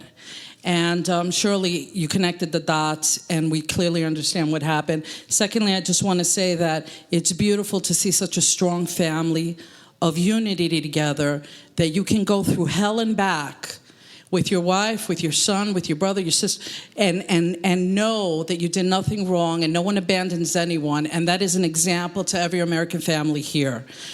So my question to you is this, because I think you probably get that asked a lot, but it's a really good question. The other thing we saw in this movie was President Trump. It was very clear that he didn't know exactly who to trust. We see those faces, and now we can point out exactly who they were and the ones that weren't good. So if he gets in, which we hope he does, and he needs good people he can trust, and you are asked to be in his administration, would you say yes, and at what capacity would you serve? Yeah, I mean, is there media here? There's some media here. I want them to get this right. Ivan and I talk about this. You've probably heard, if you follow Ivan, we talk about the Secretary of Accountability or the Secretary of Retribution. You know, I'm kidding there, media. I'm kidding. Screw you anyway. Yeah. What Michael talked about earlier about this task force that Trump wants to create, which is a government efficiency. It's probably a soft way of saying we need to clean out, the gutters, and there has to be a reformation of the United States government. There has to be. We cannot continue down this road. I mean, it's undeniable. Everybody knows it. We can't continue down this road. So there's got to be a reformation inside the U.S. government, the federal level for sure. And then we'll leave it up to the states to take care of their own. But the federal government has to go through that, particularly the executive branch of the government. And I'm very familiar with how we're organized. You don't get to these levels that I got to and not know, but because you're right. And it's across the aisles. It's not just the Democrats over there. I mean, that's why, putting these, talking about these people that we spoke about in this movie, to this day, I always say this, I guess, and some, just reminded me, to this day, when Trump called me up about the pardon, when I finally took the pardon, I figured the very next call was going to be from Mike Pence, the vice president, to say, hey, Mike, we're so sorry for what you and your family went through. To this day, that man has never spoken to me. So Mr. Faith, right? So I've never tried to wear my faith in my sleeve. I've certainly become closer to God in this as I've gone through all this, for sure. But I can, people like that, that bothers me a lot. It bothers me personally because, man of faith, never to this day has he, and he knows exactly what he did. And I've called him out in this movie. And I still figured that he would give me a call and go, oh, well, why'd you do that? Because I meant it. I meant it, okay? Not to be vindictive, not to be mean-spirited, but to be honest and truthful about what happened, okay? You don't call people out like I've called people out in this movie and not have the the proof, the evidence, the receipts, they call them, right? To be able to say things like I've said. So why we must get, that's why I said in the movie, the country didn't want these politicians anymore. What we need leaders. We need leaders. And there's leaders in this room. There's leaders in these communities. There's leaders in this country. Now those leaders have to step up. And then Trump has done that. Look at what they've done to that man. Look at what they've done to his family. Okay? So, and they will continue to come after all of us if we don't stand and we don't, show what's possible, right? As Americans. So, thank you for asking that question. Thank you, ma'am. Thank you. just thank you for being here. I'm very grateful that I could hear your story in full, and it was very heartfelt, and I'm just grateful that God sent you here and that God is with the American people, and that this country was founded for God, to search for God. And yeah, I just really appreciate you and your family. And but my question is about the media, actually. What news sources would you recommend or say that are trustworthy? Would you say Alex Jones, or like, who do you believe? Roseanne Barr. She's my girlfriend. I just did an interview with her. Ivan did one too. I'm a big fan of Alex. I was talking with Ivan earlier. I've been listening to Alex for the better part of a couple of decades. I mean, there's a lot of good, solid voices out there. Jack Posobiec, Charlie Kirk, Patriot.tv. I have a show on Patriot.tv that I try to do once a week.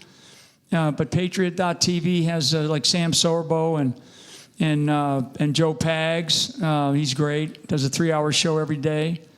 What other ones? How many in this room use the platform X? Raise your hand. X. Okay. I mean, since Elon took it over. Did you use it before Elon took it over? No? Yeah, not that many. The hands went up, so that's interesting. It's probably one of the best sources of news on the planet.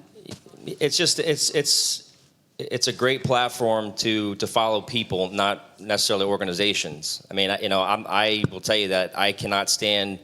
I mean, obviously, I think everybody in this room can't stand, media sources like CNN and MSNBC, but I'm not a fan of Fox News either. I mean, they're just, to me, they fit into the fake news legacy, Mockingbird, media that, just like these other ones. They're, it's 1 or 2 quick minute, hits, and you don't really get anything. That's why like long, podcast formats are really popular right now. So I would suggest, I guess from my generation standpoint, to get on X and follow a couple of good accounts. I mean, especially when it comes to, anything, to do with, the election coming up. So, and there's, just ask one of us to, give you a couple of names to follow. We'll give you a couple names for sure. Yeah, I mean, I'm a big fan of Dan Bongino and a good friend of Dan. Yep, he's another one. I mean, obviously Tucker's out there with his voice. And then there's some others. I mean, you got to kind of, I'm sort of one, information's my world. So I look around the whole gamut, and I do listen to some of the opposition voices out there in the cable news world and in the corporate media. Corporate media is the big 3, ABC, NBC, and CBS. And then you have the cable. Some of them are owned by the corporate. But I do listen to them because I want to know what they're thinking. Okay, because I've always, and I'm a guy who's fought a lot of enemies, of America. And I've always said if I can think it, they can think it, and there probably are. And when they telegraph what they're going to do, you're better off paying attention and then trying to come up with ways that you can defeat it. So it's not I don't just listen to one side of the aisle, so to speak, right? In order to find truth, you have to really dig. You got to dig, and it takes a lot of research and then your own discernment, right? Discernment, not so much judgment, right? But discernment. It's different. It's a different word. If I can just add real quick, sir. My litmus test is if a media distribution company has censored, they've already automatically lost my trust, right? So whether it's Criminal News Network, Faux News, Insta Garbage, Fake Book, Commie Search, CommieTube, right? So then it begs the question, where do you go? Rumble, X, there's others, Substack. And I'll close with this, is that if there are still content creators that you think, oh my gosh, they're telling the truth, but they're still and have never been censored on CommieTube, I'm immediately skeptical, right? So be very cautious about those, because they could be yet another op. I'm not saying they are, but be very deliberate on who you're going to trust. Yeah, and just real quick on Ivan, just for those that don't know Ivan, Ivan's a retired lieutenant colonel out of the United States Army, Green Beret, Special Forces guy, amazing career, speaks multiple languages. He's also a constitutional lawyer. So you're not listening to just some guy that's just some guy, right? Thank you. Hi, thank you. Well, actually, I'm a subscriber to Ivan's podcast recently, just saying. And I watched the Skiff, General Flynn in the Skiff, and that movie was amazing. I'm just so excited. This is the second time I've seen it. I got even more out of it this time. But also X-22 report is great as an overview. I watch every day if I can. And we know LT, so good. Anyway, my question is actually personal. I think the father-son relationship is probably the most, including our Heavenly Father with us, most important relationship in the world. And so it's a personal question to Michael. If I did I say that right? Michael or Micah? Michael. Right. I was so moved that you had the PTSD, as you said. And how are you doing now? It's a personal question. You don't have to answer, but I just want to make sure you're doing okay. Oh, he's crushing it. Wow, I can say personally. No, I appreciate the question. Certainly, time does heal a little bit. I guess having new relationships and meeting people who have dealt with similar circumstances, and I don't know if you've ever heard of the term trauma bonding, but it's something that I definitely believe in. Those that have gone through similar things, but I will tell you, I'm definitely better today than I was a couple of years ago. But there's certain things that that come up, that I see that that bring up those memories. Certainly, when I watch this movie, this movie does help in some ways for me to move past certain things. But it also motivates me to come, and do these kinds of things and talk to folks and try to. And try to just motivate them to actually be okay with talking about those taboo, quote unquote, subjects that I mentioned in the movie, suicide, depression, PTSD, because the mental health crisis in this country is something that doesn't ever get talked about, and I think everybody in here would agree with that, and it's something that we have to address, and that's why, frankly, I'm a big fan of RFK Jr. and wanting to get in and really revamp the healthcare industry. So let's hope that he does that. Thank you, ma'am. Sir? Mr. Flynn and General Flynn, it's an honor. My name is Cooch. I'm a retired police officer from the Bronx. I worked in the music industry for many years, touring the world with rock star friends, but they've all become an embarrassment because they've been owned by the cabal and they've turned on President Trump. What I think is you are all the new rock stars that the kids should be looking up to, including Mr. Rakelin, Alex Jones, Tucker Carlson, Scott Pressler, who I work with. You're all giving us a lot of hope, and I think the kids could look up to you all rather than these rock stars who are phony and owned by the cabal. And it's so true. It's a big deal. I'm a big fan of Scott Pressler. By the way, Scott could not be here tonight. We invited him. I think he's got a couple of his folks here that are trying to register people. Yeah. I've been working with him. Anyway, but Scott is a great person, great friend, and he's out. I know he's in the western side of the state tonight doing God's work. Thank you.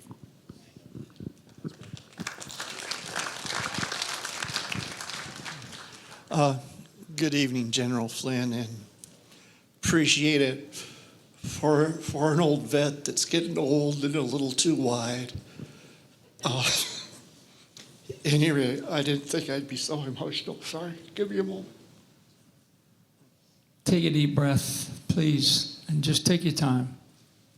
Don't worry.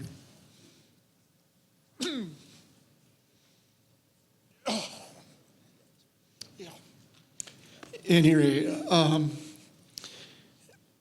in history, love Lincoln, and I love one of the things he once said. He said, You know, he had a very divided cabinet, a very divided country, and a very difficult time.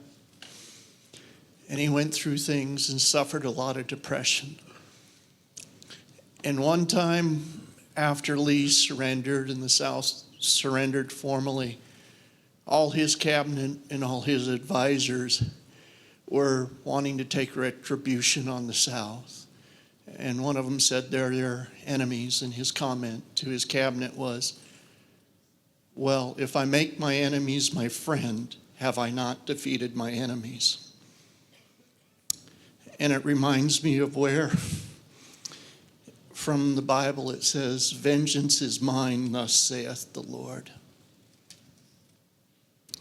And I was in eastern Tennessee just last week and listening to the people in Greene County there and stuff on the ham radios and all they're going through in North Carolina and here and here. And I know how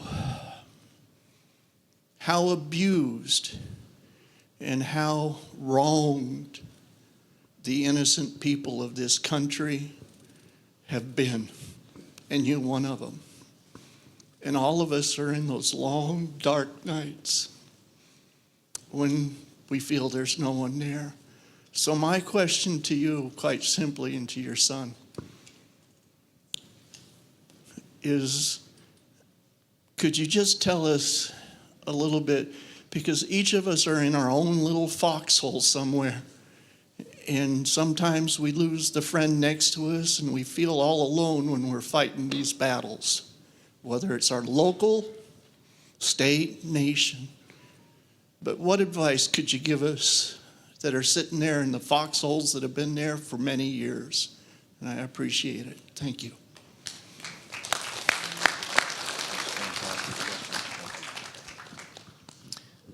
Wow. My big message to the American people is that you're not alone. Okay? I mean, even in a tent like tonight, with all of us sitting here, and you're here maybe with a friend, a relative, or family member. But let me tell you, there are millions and millions and millions of Americans, and we're all together in this. So many people feel exactly like we all feel right now. And like I said earlier, this feeling is an undeniable. We cannot put our heads in the sand and go, well, this is going to be okay because we'll have an election and we'll overcome this. No, not this time. In the long arc of history, good always prevails over evil. Throughout history, from the time of the first empire that was ever written about, which is the Byzantine Empire, all the way to now, right, which is essentially the American Empire. This is the time that we, are still sort of, that sort of city on the hill. We're not necessarily shining. During this arc of history, this moment that we are in right now, during this arc, we're not in charge. Like during the Civil War, Abraham Lincoln was in charge. During the Revolutionary War, George Washington was in charge. During this moment, this war that we're in, it is a war. A friend of mine was, they're bashing him right now. In the last 24 hours, he's a pastor, Lance Wallnau. Great guy. They're beating him up they're just beating the crap out of him in the mainstream media because he talks about us being a spiritual war. And so the mainstream media is going crazy on him right now, for anybody that knows or has heard about Lance Wallnau. And so I say that because another woman there earlier talked about faith and talked about, how God is, we are the ones that came here to this nation, and we brought God with us to America. And we created this thing called the United States of America. And during this moment in time, during this particular arc of history, who's in charge? God is in charge. Okay? And But I will tell you, folks, because my name's not Michael for just because. When I hear people say, "Well, God wins, everything will be okay because God wins," okay? Now, God is the judge, not me, not any of us. Every great leader throughout history, certainly throughout U.S. history, would get on their knees and they would pray before battle. Okay? But then they would stand and they would go do something. Okay? And the way that I talk about it today is that, we're all kind of like sitting in the bleachers right now. And we're watching this game, which is not a game, happen in front of our eyes. And you got to get out of the bleachers. We got 25 days. So if you're on the field there and you're in this audience tonight, great. I applaud you for being on the field and leaving it all on the field. Every drop of sweat. Americans cannot sit in the bleachers any longer. And, when Trump wins, that's when the really hard work is going to begin. We haven't seen or felt sacrifice in this country in a long time. A long time. So I want you to know that, I love you.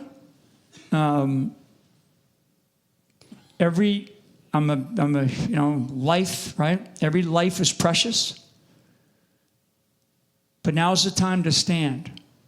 Step up and speak up. And be fearless. Be fearless about who you are as an American, as a patriot, as a Christian, or whatever you are. If you love this country, we've got 25 more days to get out there and do more. Whatever it is. Speak out more. Talk more to neighbors. Go to community meetings. Go to your church. If you're a pastor in this country, no pastor can preach the Bible from a pulpit like that without something called the Constitution. Doesn't happen anywhere else on the planet. So not enough pastors. And we're going to be with a whole bunch of them here in another week. A bunch that represent tens of millions of evangelicals. And we'll be on the 21st of this month with Trump in Charlotte.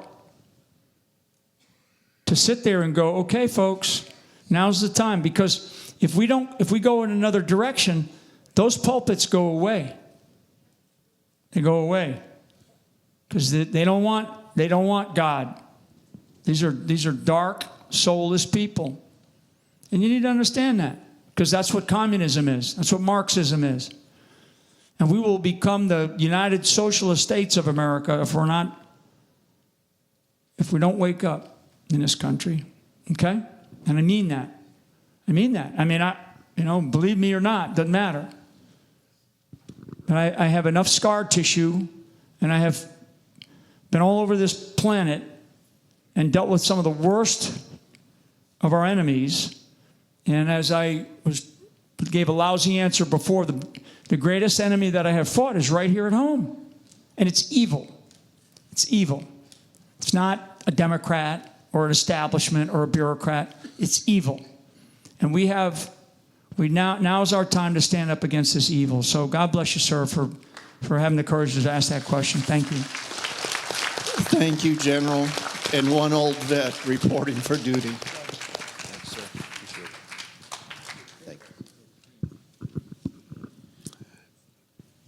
General, I'd like to say that your whole family's service and dedication to the truth and the country has been really inspiring.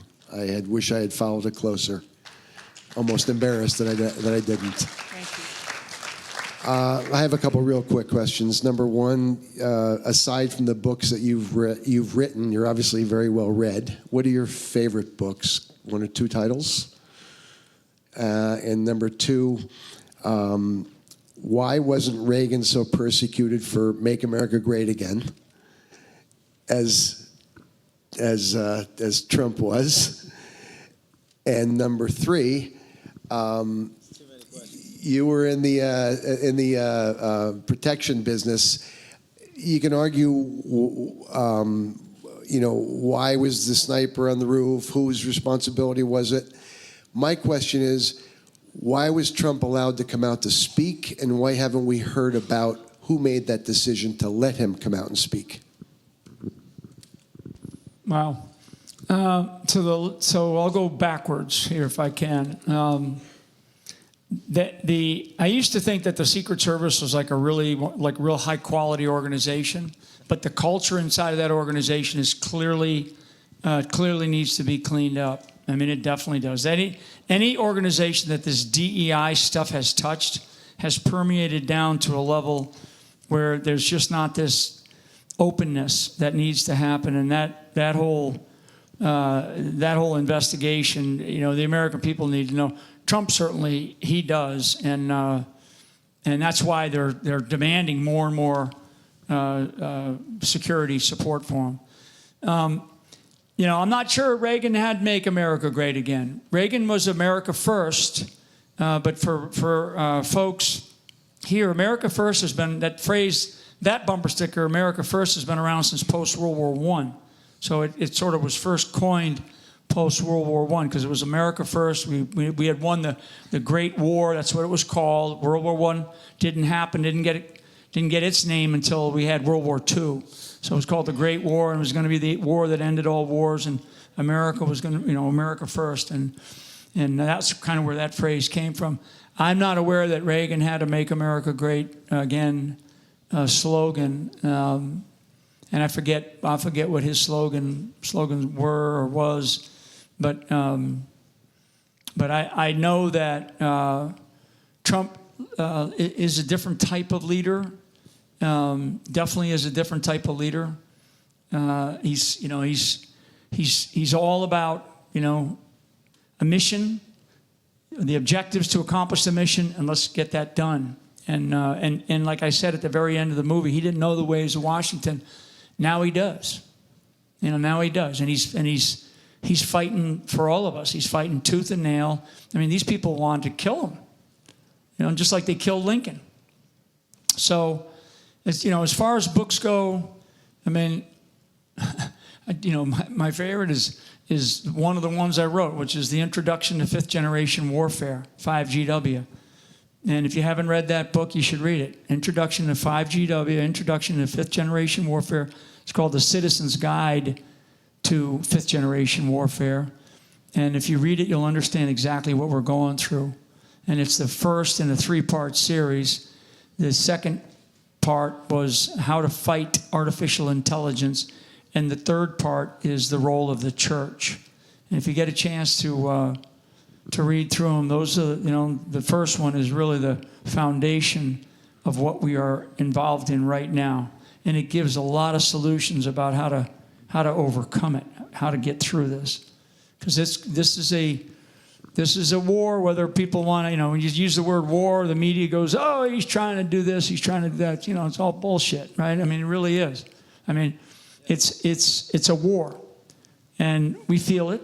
I believe it's a spiritual war more than anything else, but it's certainly intellectual, physical, and emotional. I mean, we all have, I got a large family, my wife has a large family. We have, a tribe of people. I got close to 100 nieces and nephews and grandkids and just unbelievable, And believe me, within a large body of people like that, we're going to have our arguments and our debates about, about this or that, about what we believe or what we don't believe. But our focus should always be on this country, right? And moving this country forward as a constitutional republic. When they use this phrase, he's a danger to democracy, they don't want to say he's a danger to the constitutional republic, because he's not. He's trying to preserve the damn thing, okay? They're the danger to what we have. So they use words to their advantage, and we've got to understand that. And that's what fifth generation warfare is about. Yes, sir. So the next question is from somebody that I respect very highly for speaking truth to power, just like you, sir. Lieutenant Colonel Stu Scheller. Thank you. Sir, so just a general note. I didn't know General Flynn, and I got to meet him 2 years ago. And the one thing I told your assistant earlier tonight, sir, is how kind you were. And I was going through a lot. My whole life had been upended, and you told me to never underestimate the compassion of the American people. And that stuck with me. And I can't tell you how emotional this movie was watching it.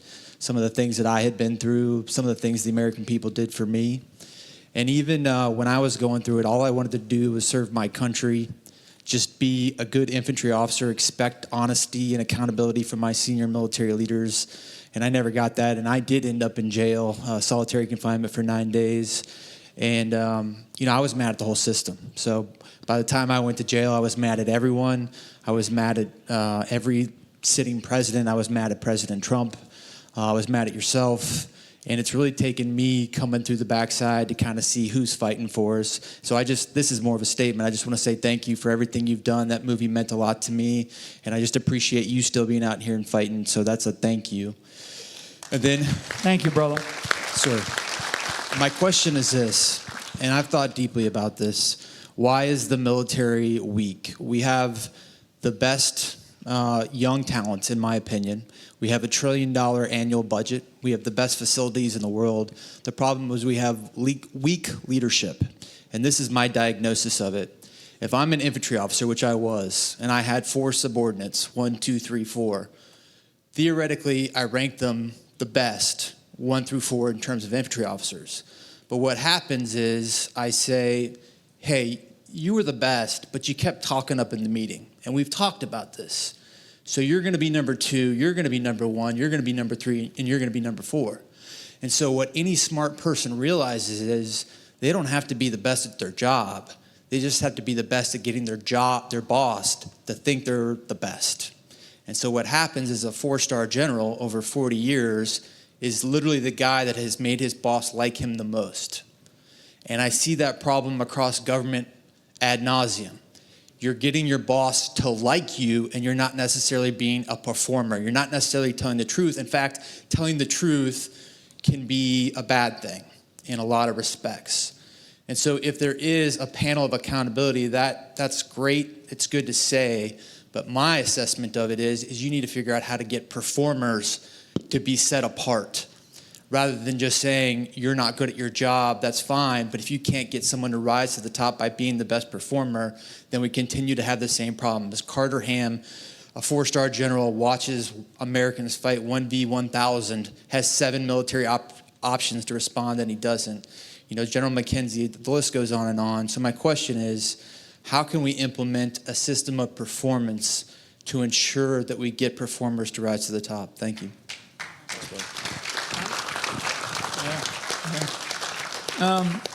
Wow.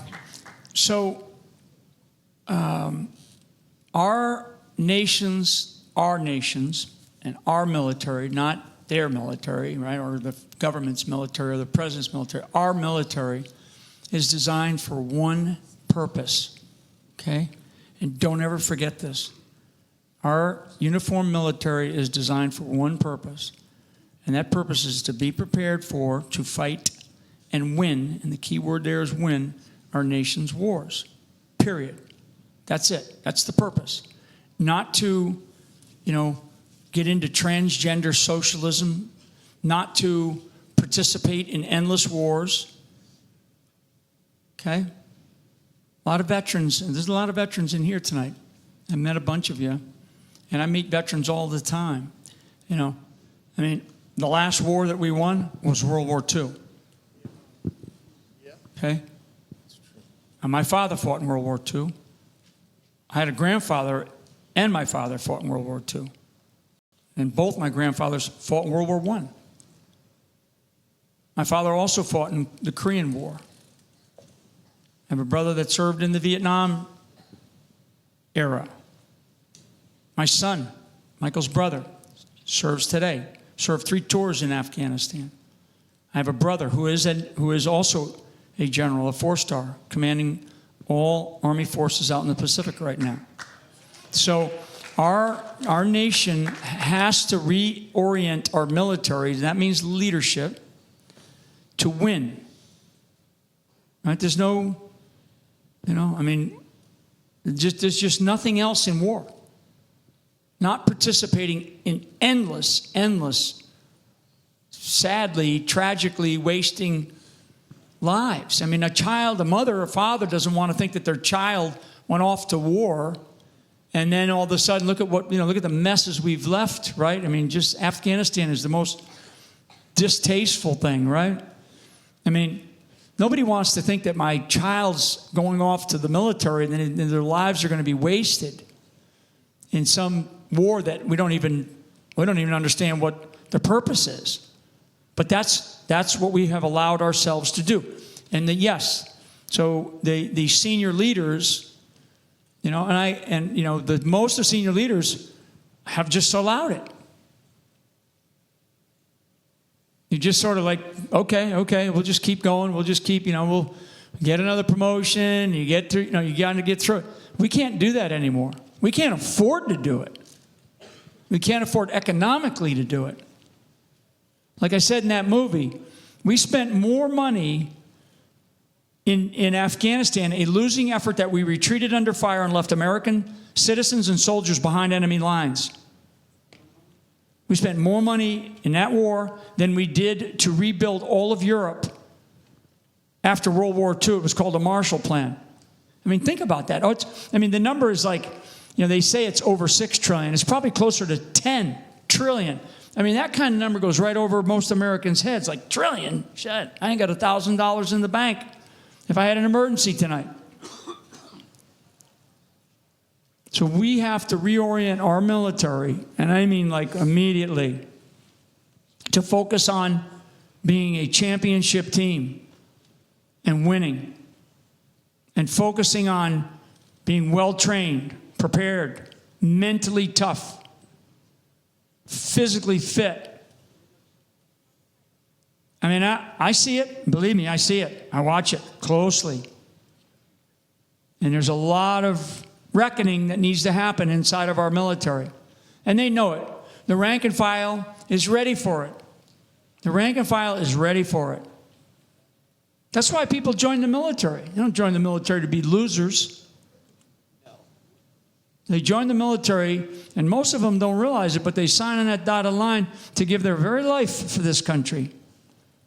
And that's the importance of a leader in the military understanding that those young men, and primarily men, but young men and women are willing to give their lives for this country. So they better be the best at what they're going to do, and they better be focused on winning.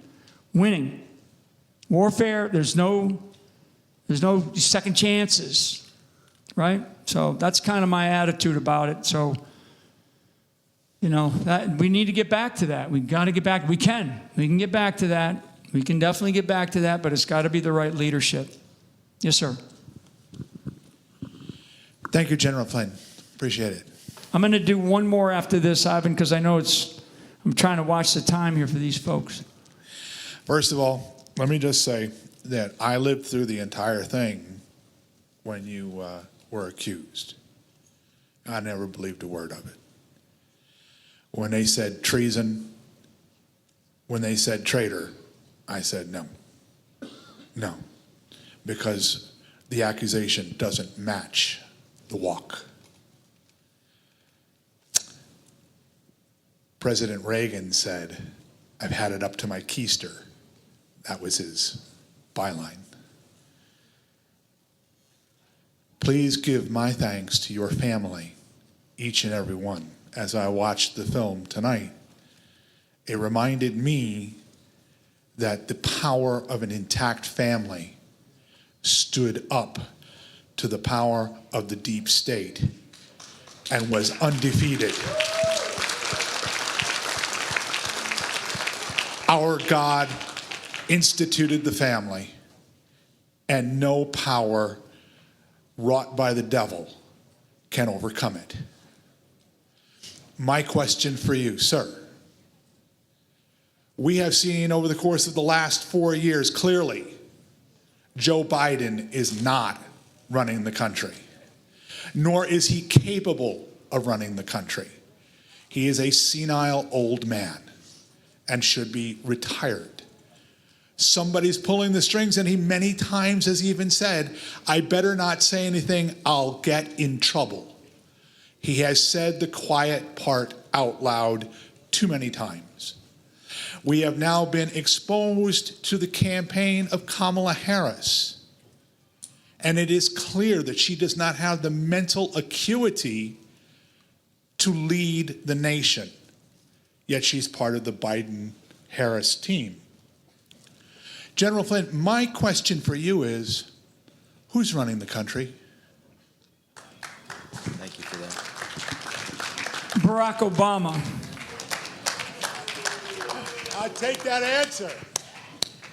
I mean, there's others, but he's right there. I mean, he said it. He said it. He said it. And I'd like to just sit in my basement, with a little earpiece in my ear, and without all the nonsense that I got to deal with as president, and just kind of have my third term. This country has been undermined by a group of socialist Marxists. Okay? Most people in this room, and certainly most people in the country, have never heard of something called the Democratic Socialist Party of America. Not the Communist Party of America. They changed their name, right? The Communist Party of America is still around.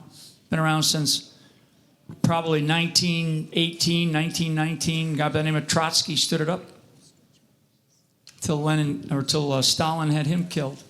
It morphed into the Democratic Socialist Party of America in the late 60s. And here we are. They took their time. They've met all their goals. And here we are. So, who's running the country? Barack Obama. I mean, it ain't Joe Biden. It's not Kamala Harris. There is a group of people. There is kind of a, they call themselves kind of a community within the government, but some of them are outside the government too. So this is very, very interesting times that we're in. And we've got to get this country back. We've got to get, like Trump has said a bunch of times about the vote, in the election. It's got to be too big to rig. Average turnout since 1992 for presidential elections, average turnout has been 65% during the general election for president of the United States since 1992. 65%. That's a D. That's like a D minus, right? That means 35% of people who are registered in this country that can vote don't. In 2020, between 30, roughly, they say 40 million, but I'll say between 30 and 40 million Christians did not vote in 2020. Christians did not vote. So when I say get out of the bleachers, maybe that's all that means, is get out there and vote. But don't sit there and go, I'm gonna just be a complainer all my life and complain about this and complain about that. There's one thing that our founders gave us that makes all of us equal at the exact same moment in time in this country is our right to vote. I don't care if it's a homeless veteran, which we have too many of, but he's registered to vote and he's living out on the street and he goes to vote. And the richest guy in that town goes to vote at that same moment. Those two are supposed to be equal. That's the beauty of our vote in this country, and it always has been, until we started to see this undermining of our system, of our election system and our election integrity. Now the Department of Justice will come after me. Trust me, they'll come after me because I said something like that, because they'll go, Flynn's spewing misinformation. That's total bullshit. This ain't misinformation. The mail-in ballots, mail-in ballots are not constitutional. Not constitutional. For damn sure, having the U.S. postal system that we pay for, that's not constitutional. An executive branch, an executive agency inside of the executive branch of the United States government cannot be involved in election system. It is unconstitutional. One of these days, we'll finally get that to the Supreme Court and they'll make that decision. We haven't gotten there yet. Because every time we turn to do something, there's legions of these evil bastard lawyers who come down and they swoop in, and then the Department of Justice is right there with them, issuing subpoenas, issuing warrants for arrest and indictments against lawyers.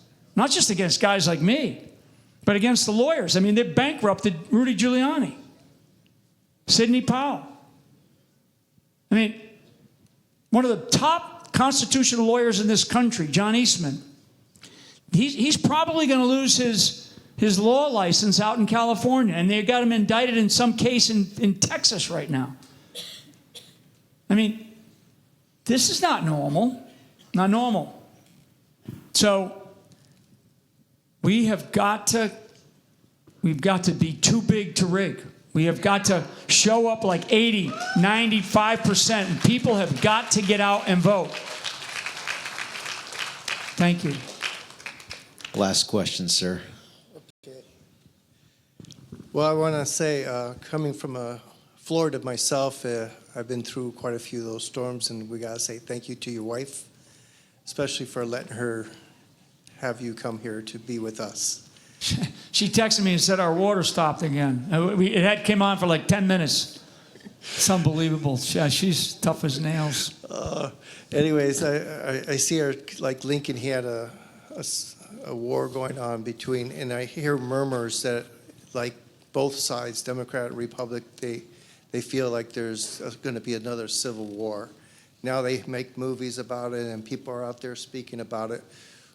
As an intel, what do you see that's really happening?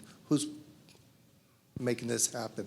Yeah, I think that there's definitely. I mean, that movie Civil War was talked about. You just mentioned. It's fascinating. You know, I watched a little bit of it. I couldn't take it. There is certainly a huge divide in this country.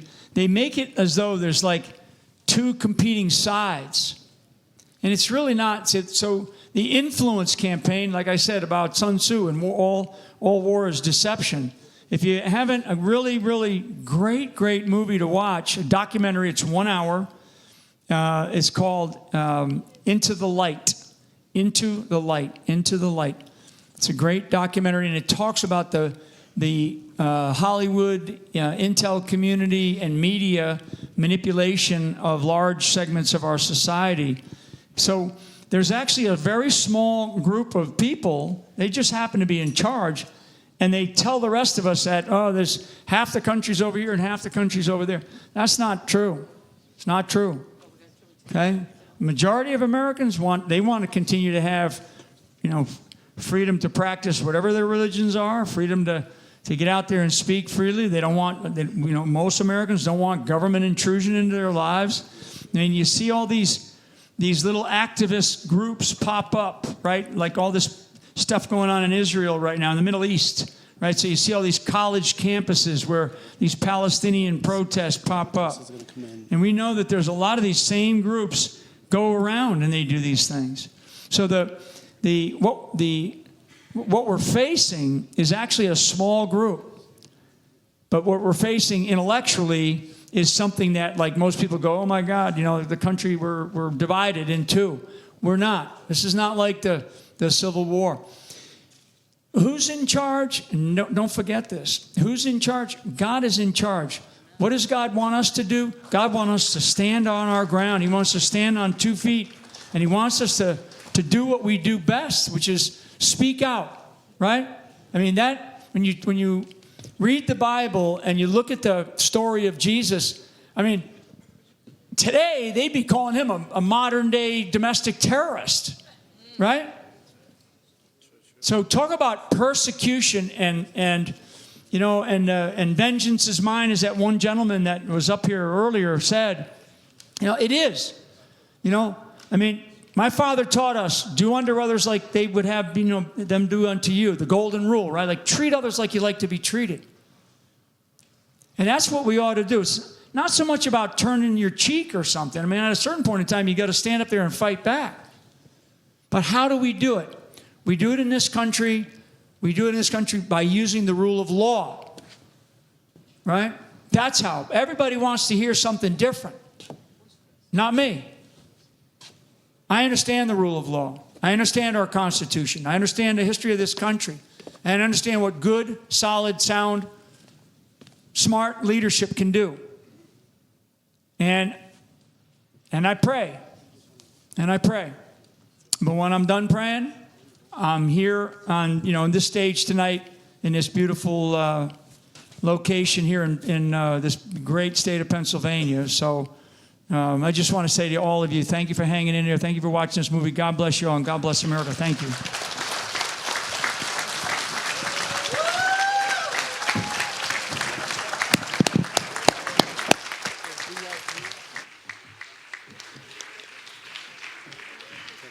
Go ahead.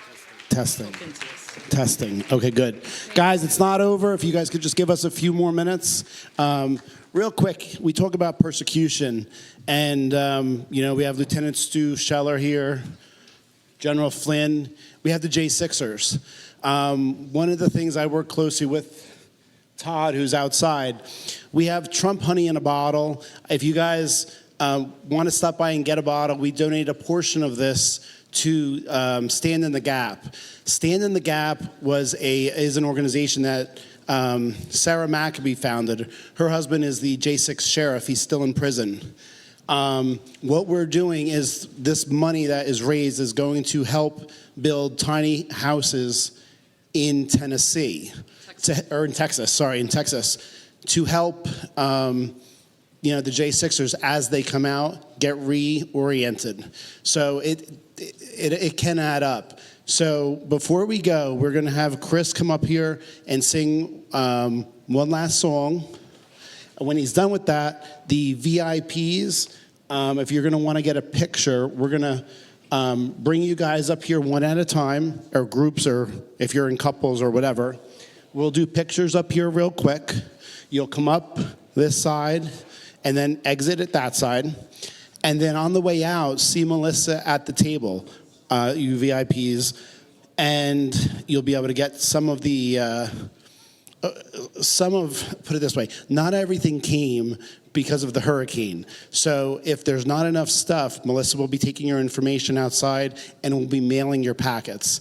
We've really had to do a lot to get to this point today. So with no further ado, I want to invite Chris Darlington up here for a few words. All right, guys, you got to stay for this song and the story. Come on up, Chris. Thank you all.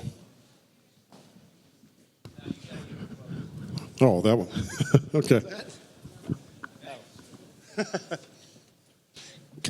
All right, y'all, let's give General Flynn and all the guest speakers here a big round of applause again.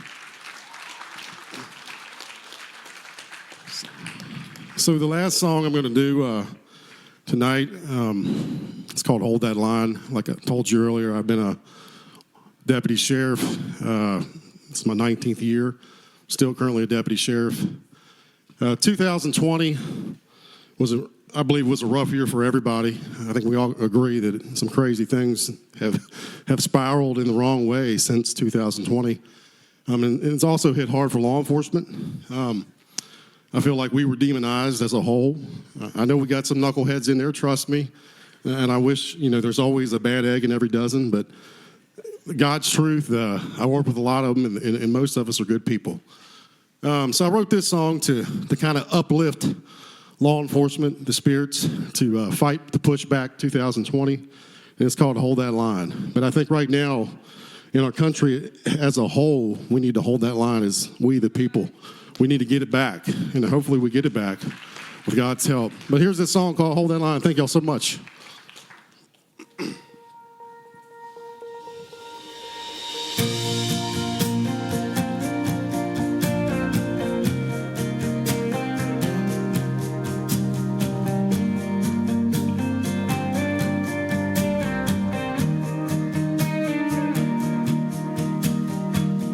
Lacing up those boots, strapping on that vest, spin that radio on, pin a star to your chest.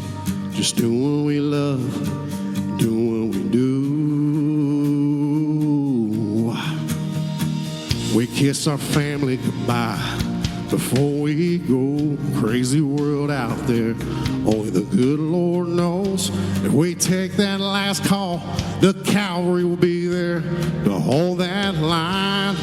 Where we fall, we're holding that thin blue line, 'cause that's what we do. We don't do it for the glory, we do it for you. No matter the price, we'll sacrifice, we will. We'll hold that line.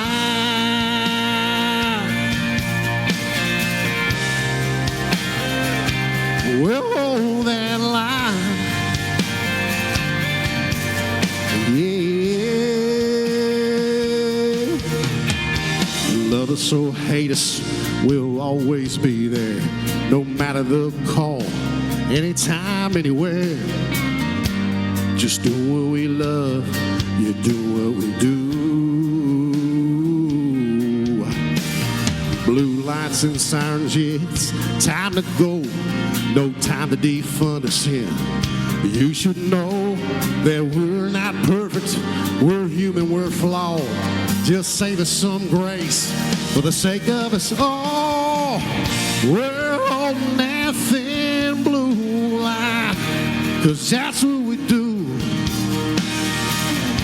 We don't do it for the glory, we do it for you. No matter the price, we'll sacrifice, we will hold that line.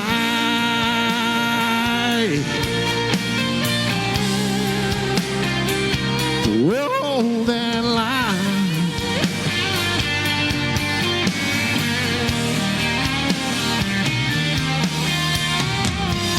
We're holding that thin blue line, 'cause that's what we do. We don't do it for the glory, we do it for you. Yeah, we're holding that thin blue line, 'cause that's what we do. We don't do it for the glory, we do it for you. Oh. No matter the price, we'll sacrifice, we will hold that line.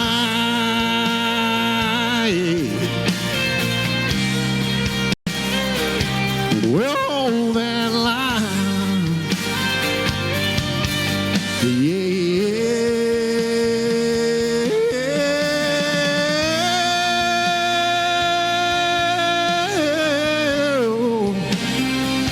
We'll hold that line. Yeah.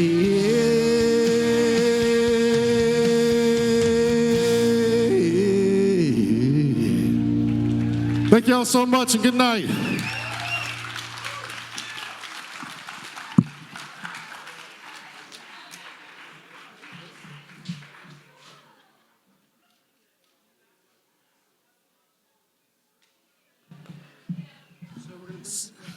Yes. So it is last call for the Blooming Grove Firehouse. If you want to, if you feel a little hungry, please go see them on your way out. Thank you so much for coming. And for the VIPs, we will guide you through here to take a photo with General Flynn. Yeah, guys, so please have your cameras ready. If you need us to take the pictures for you, we're going to have to move in a... Very quickly.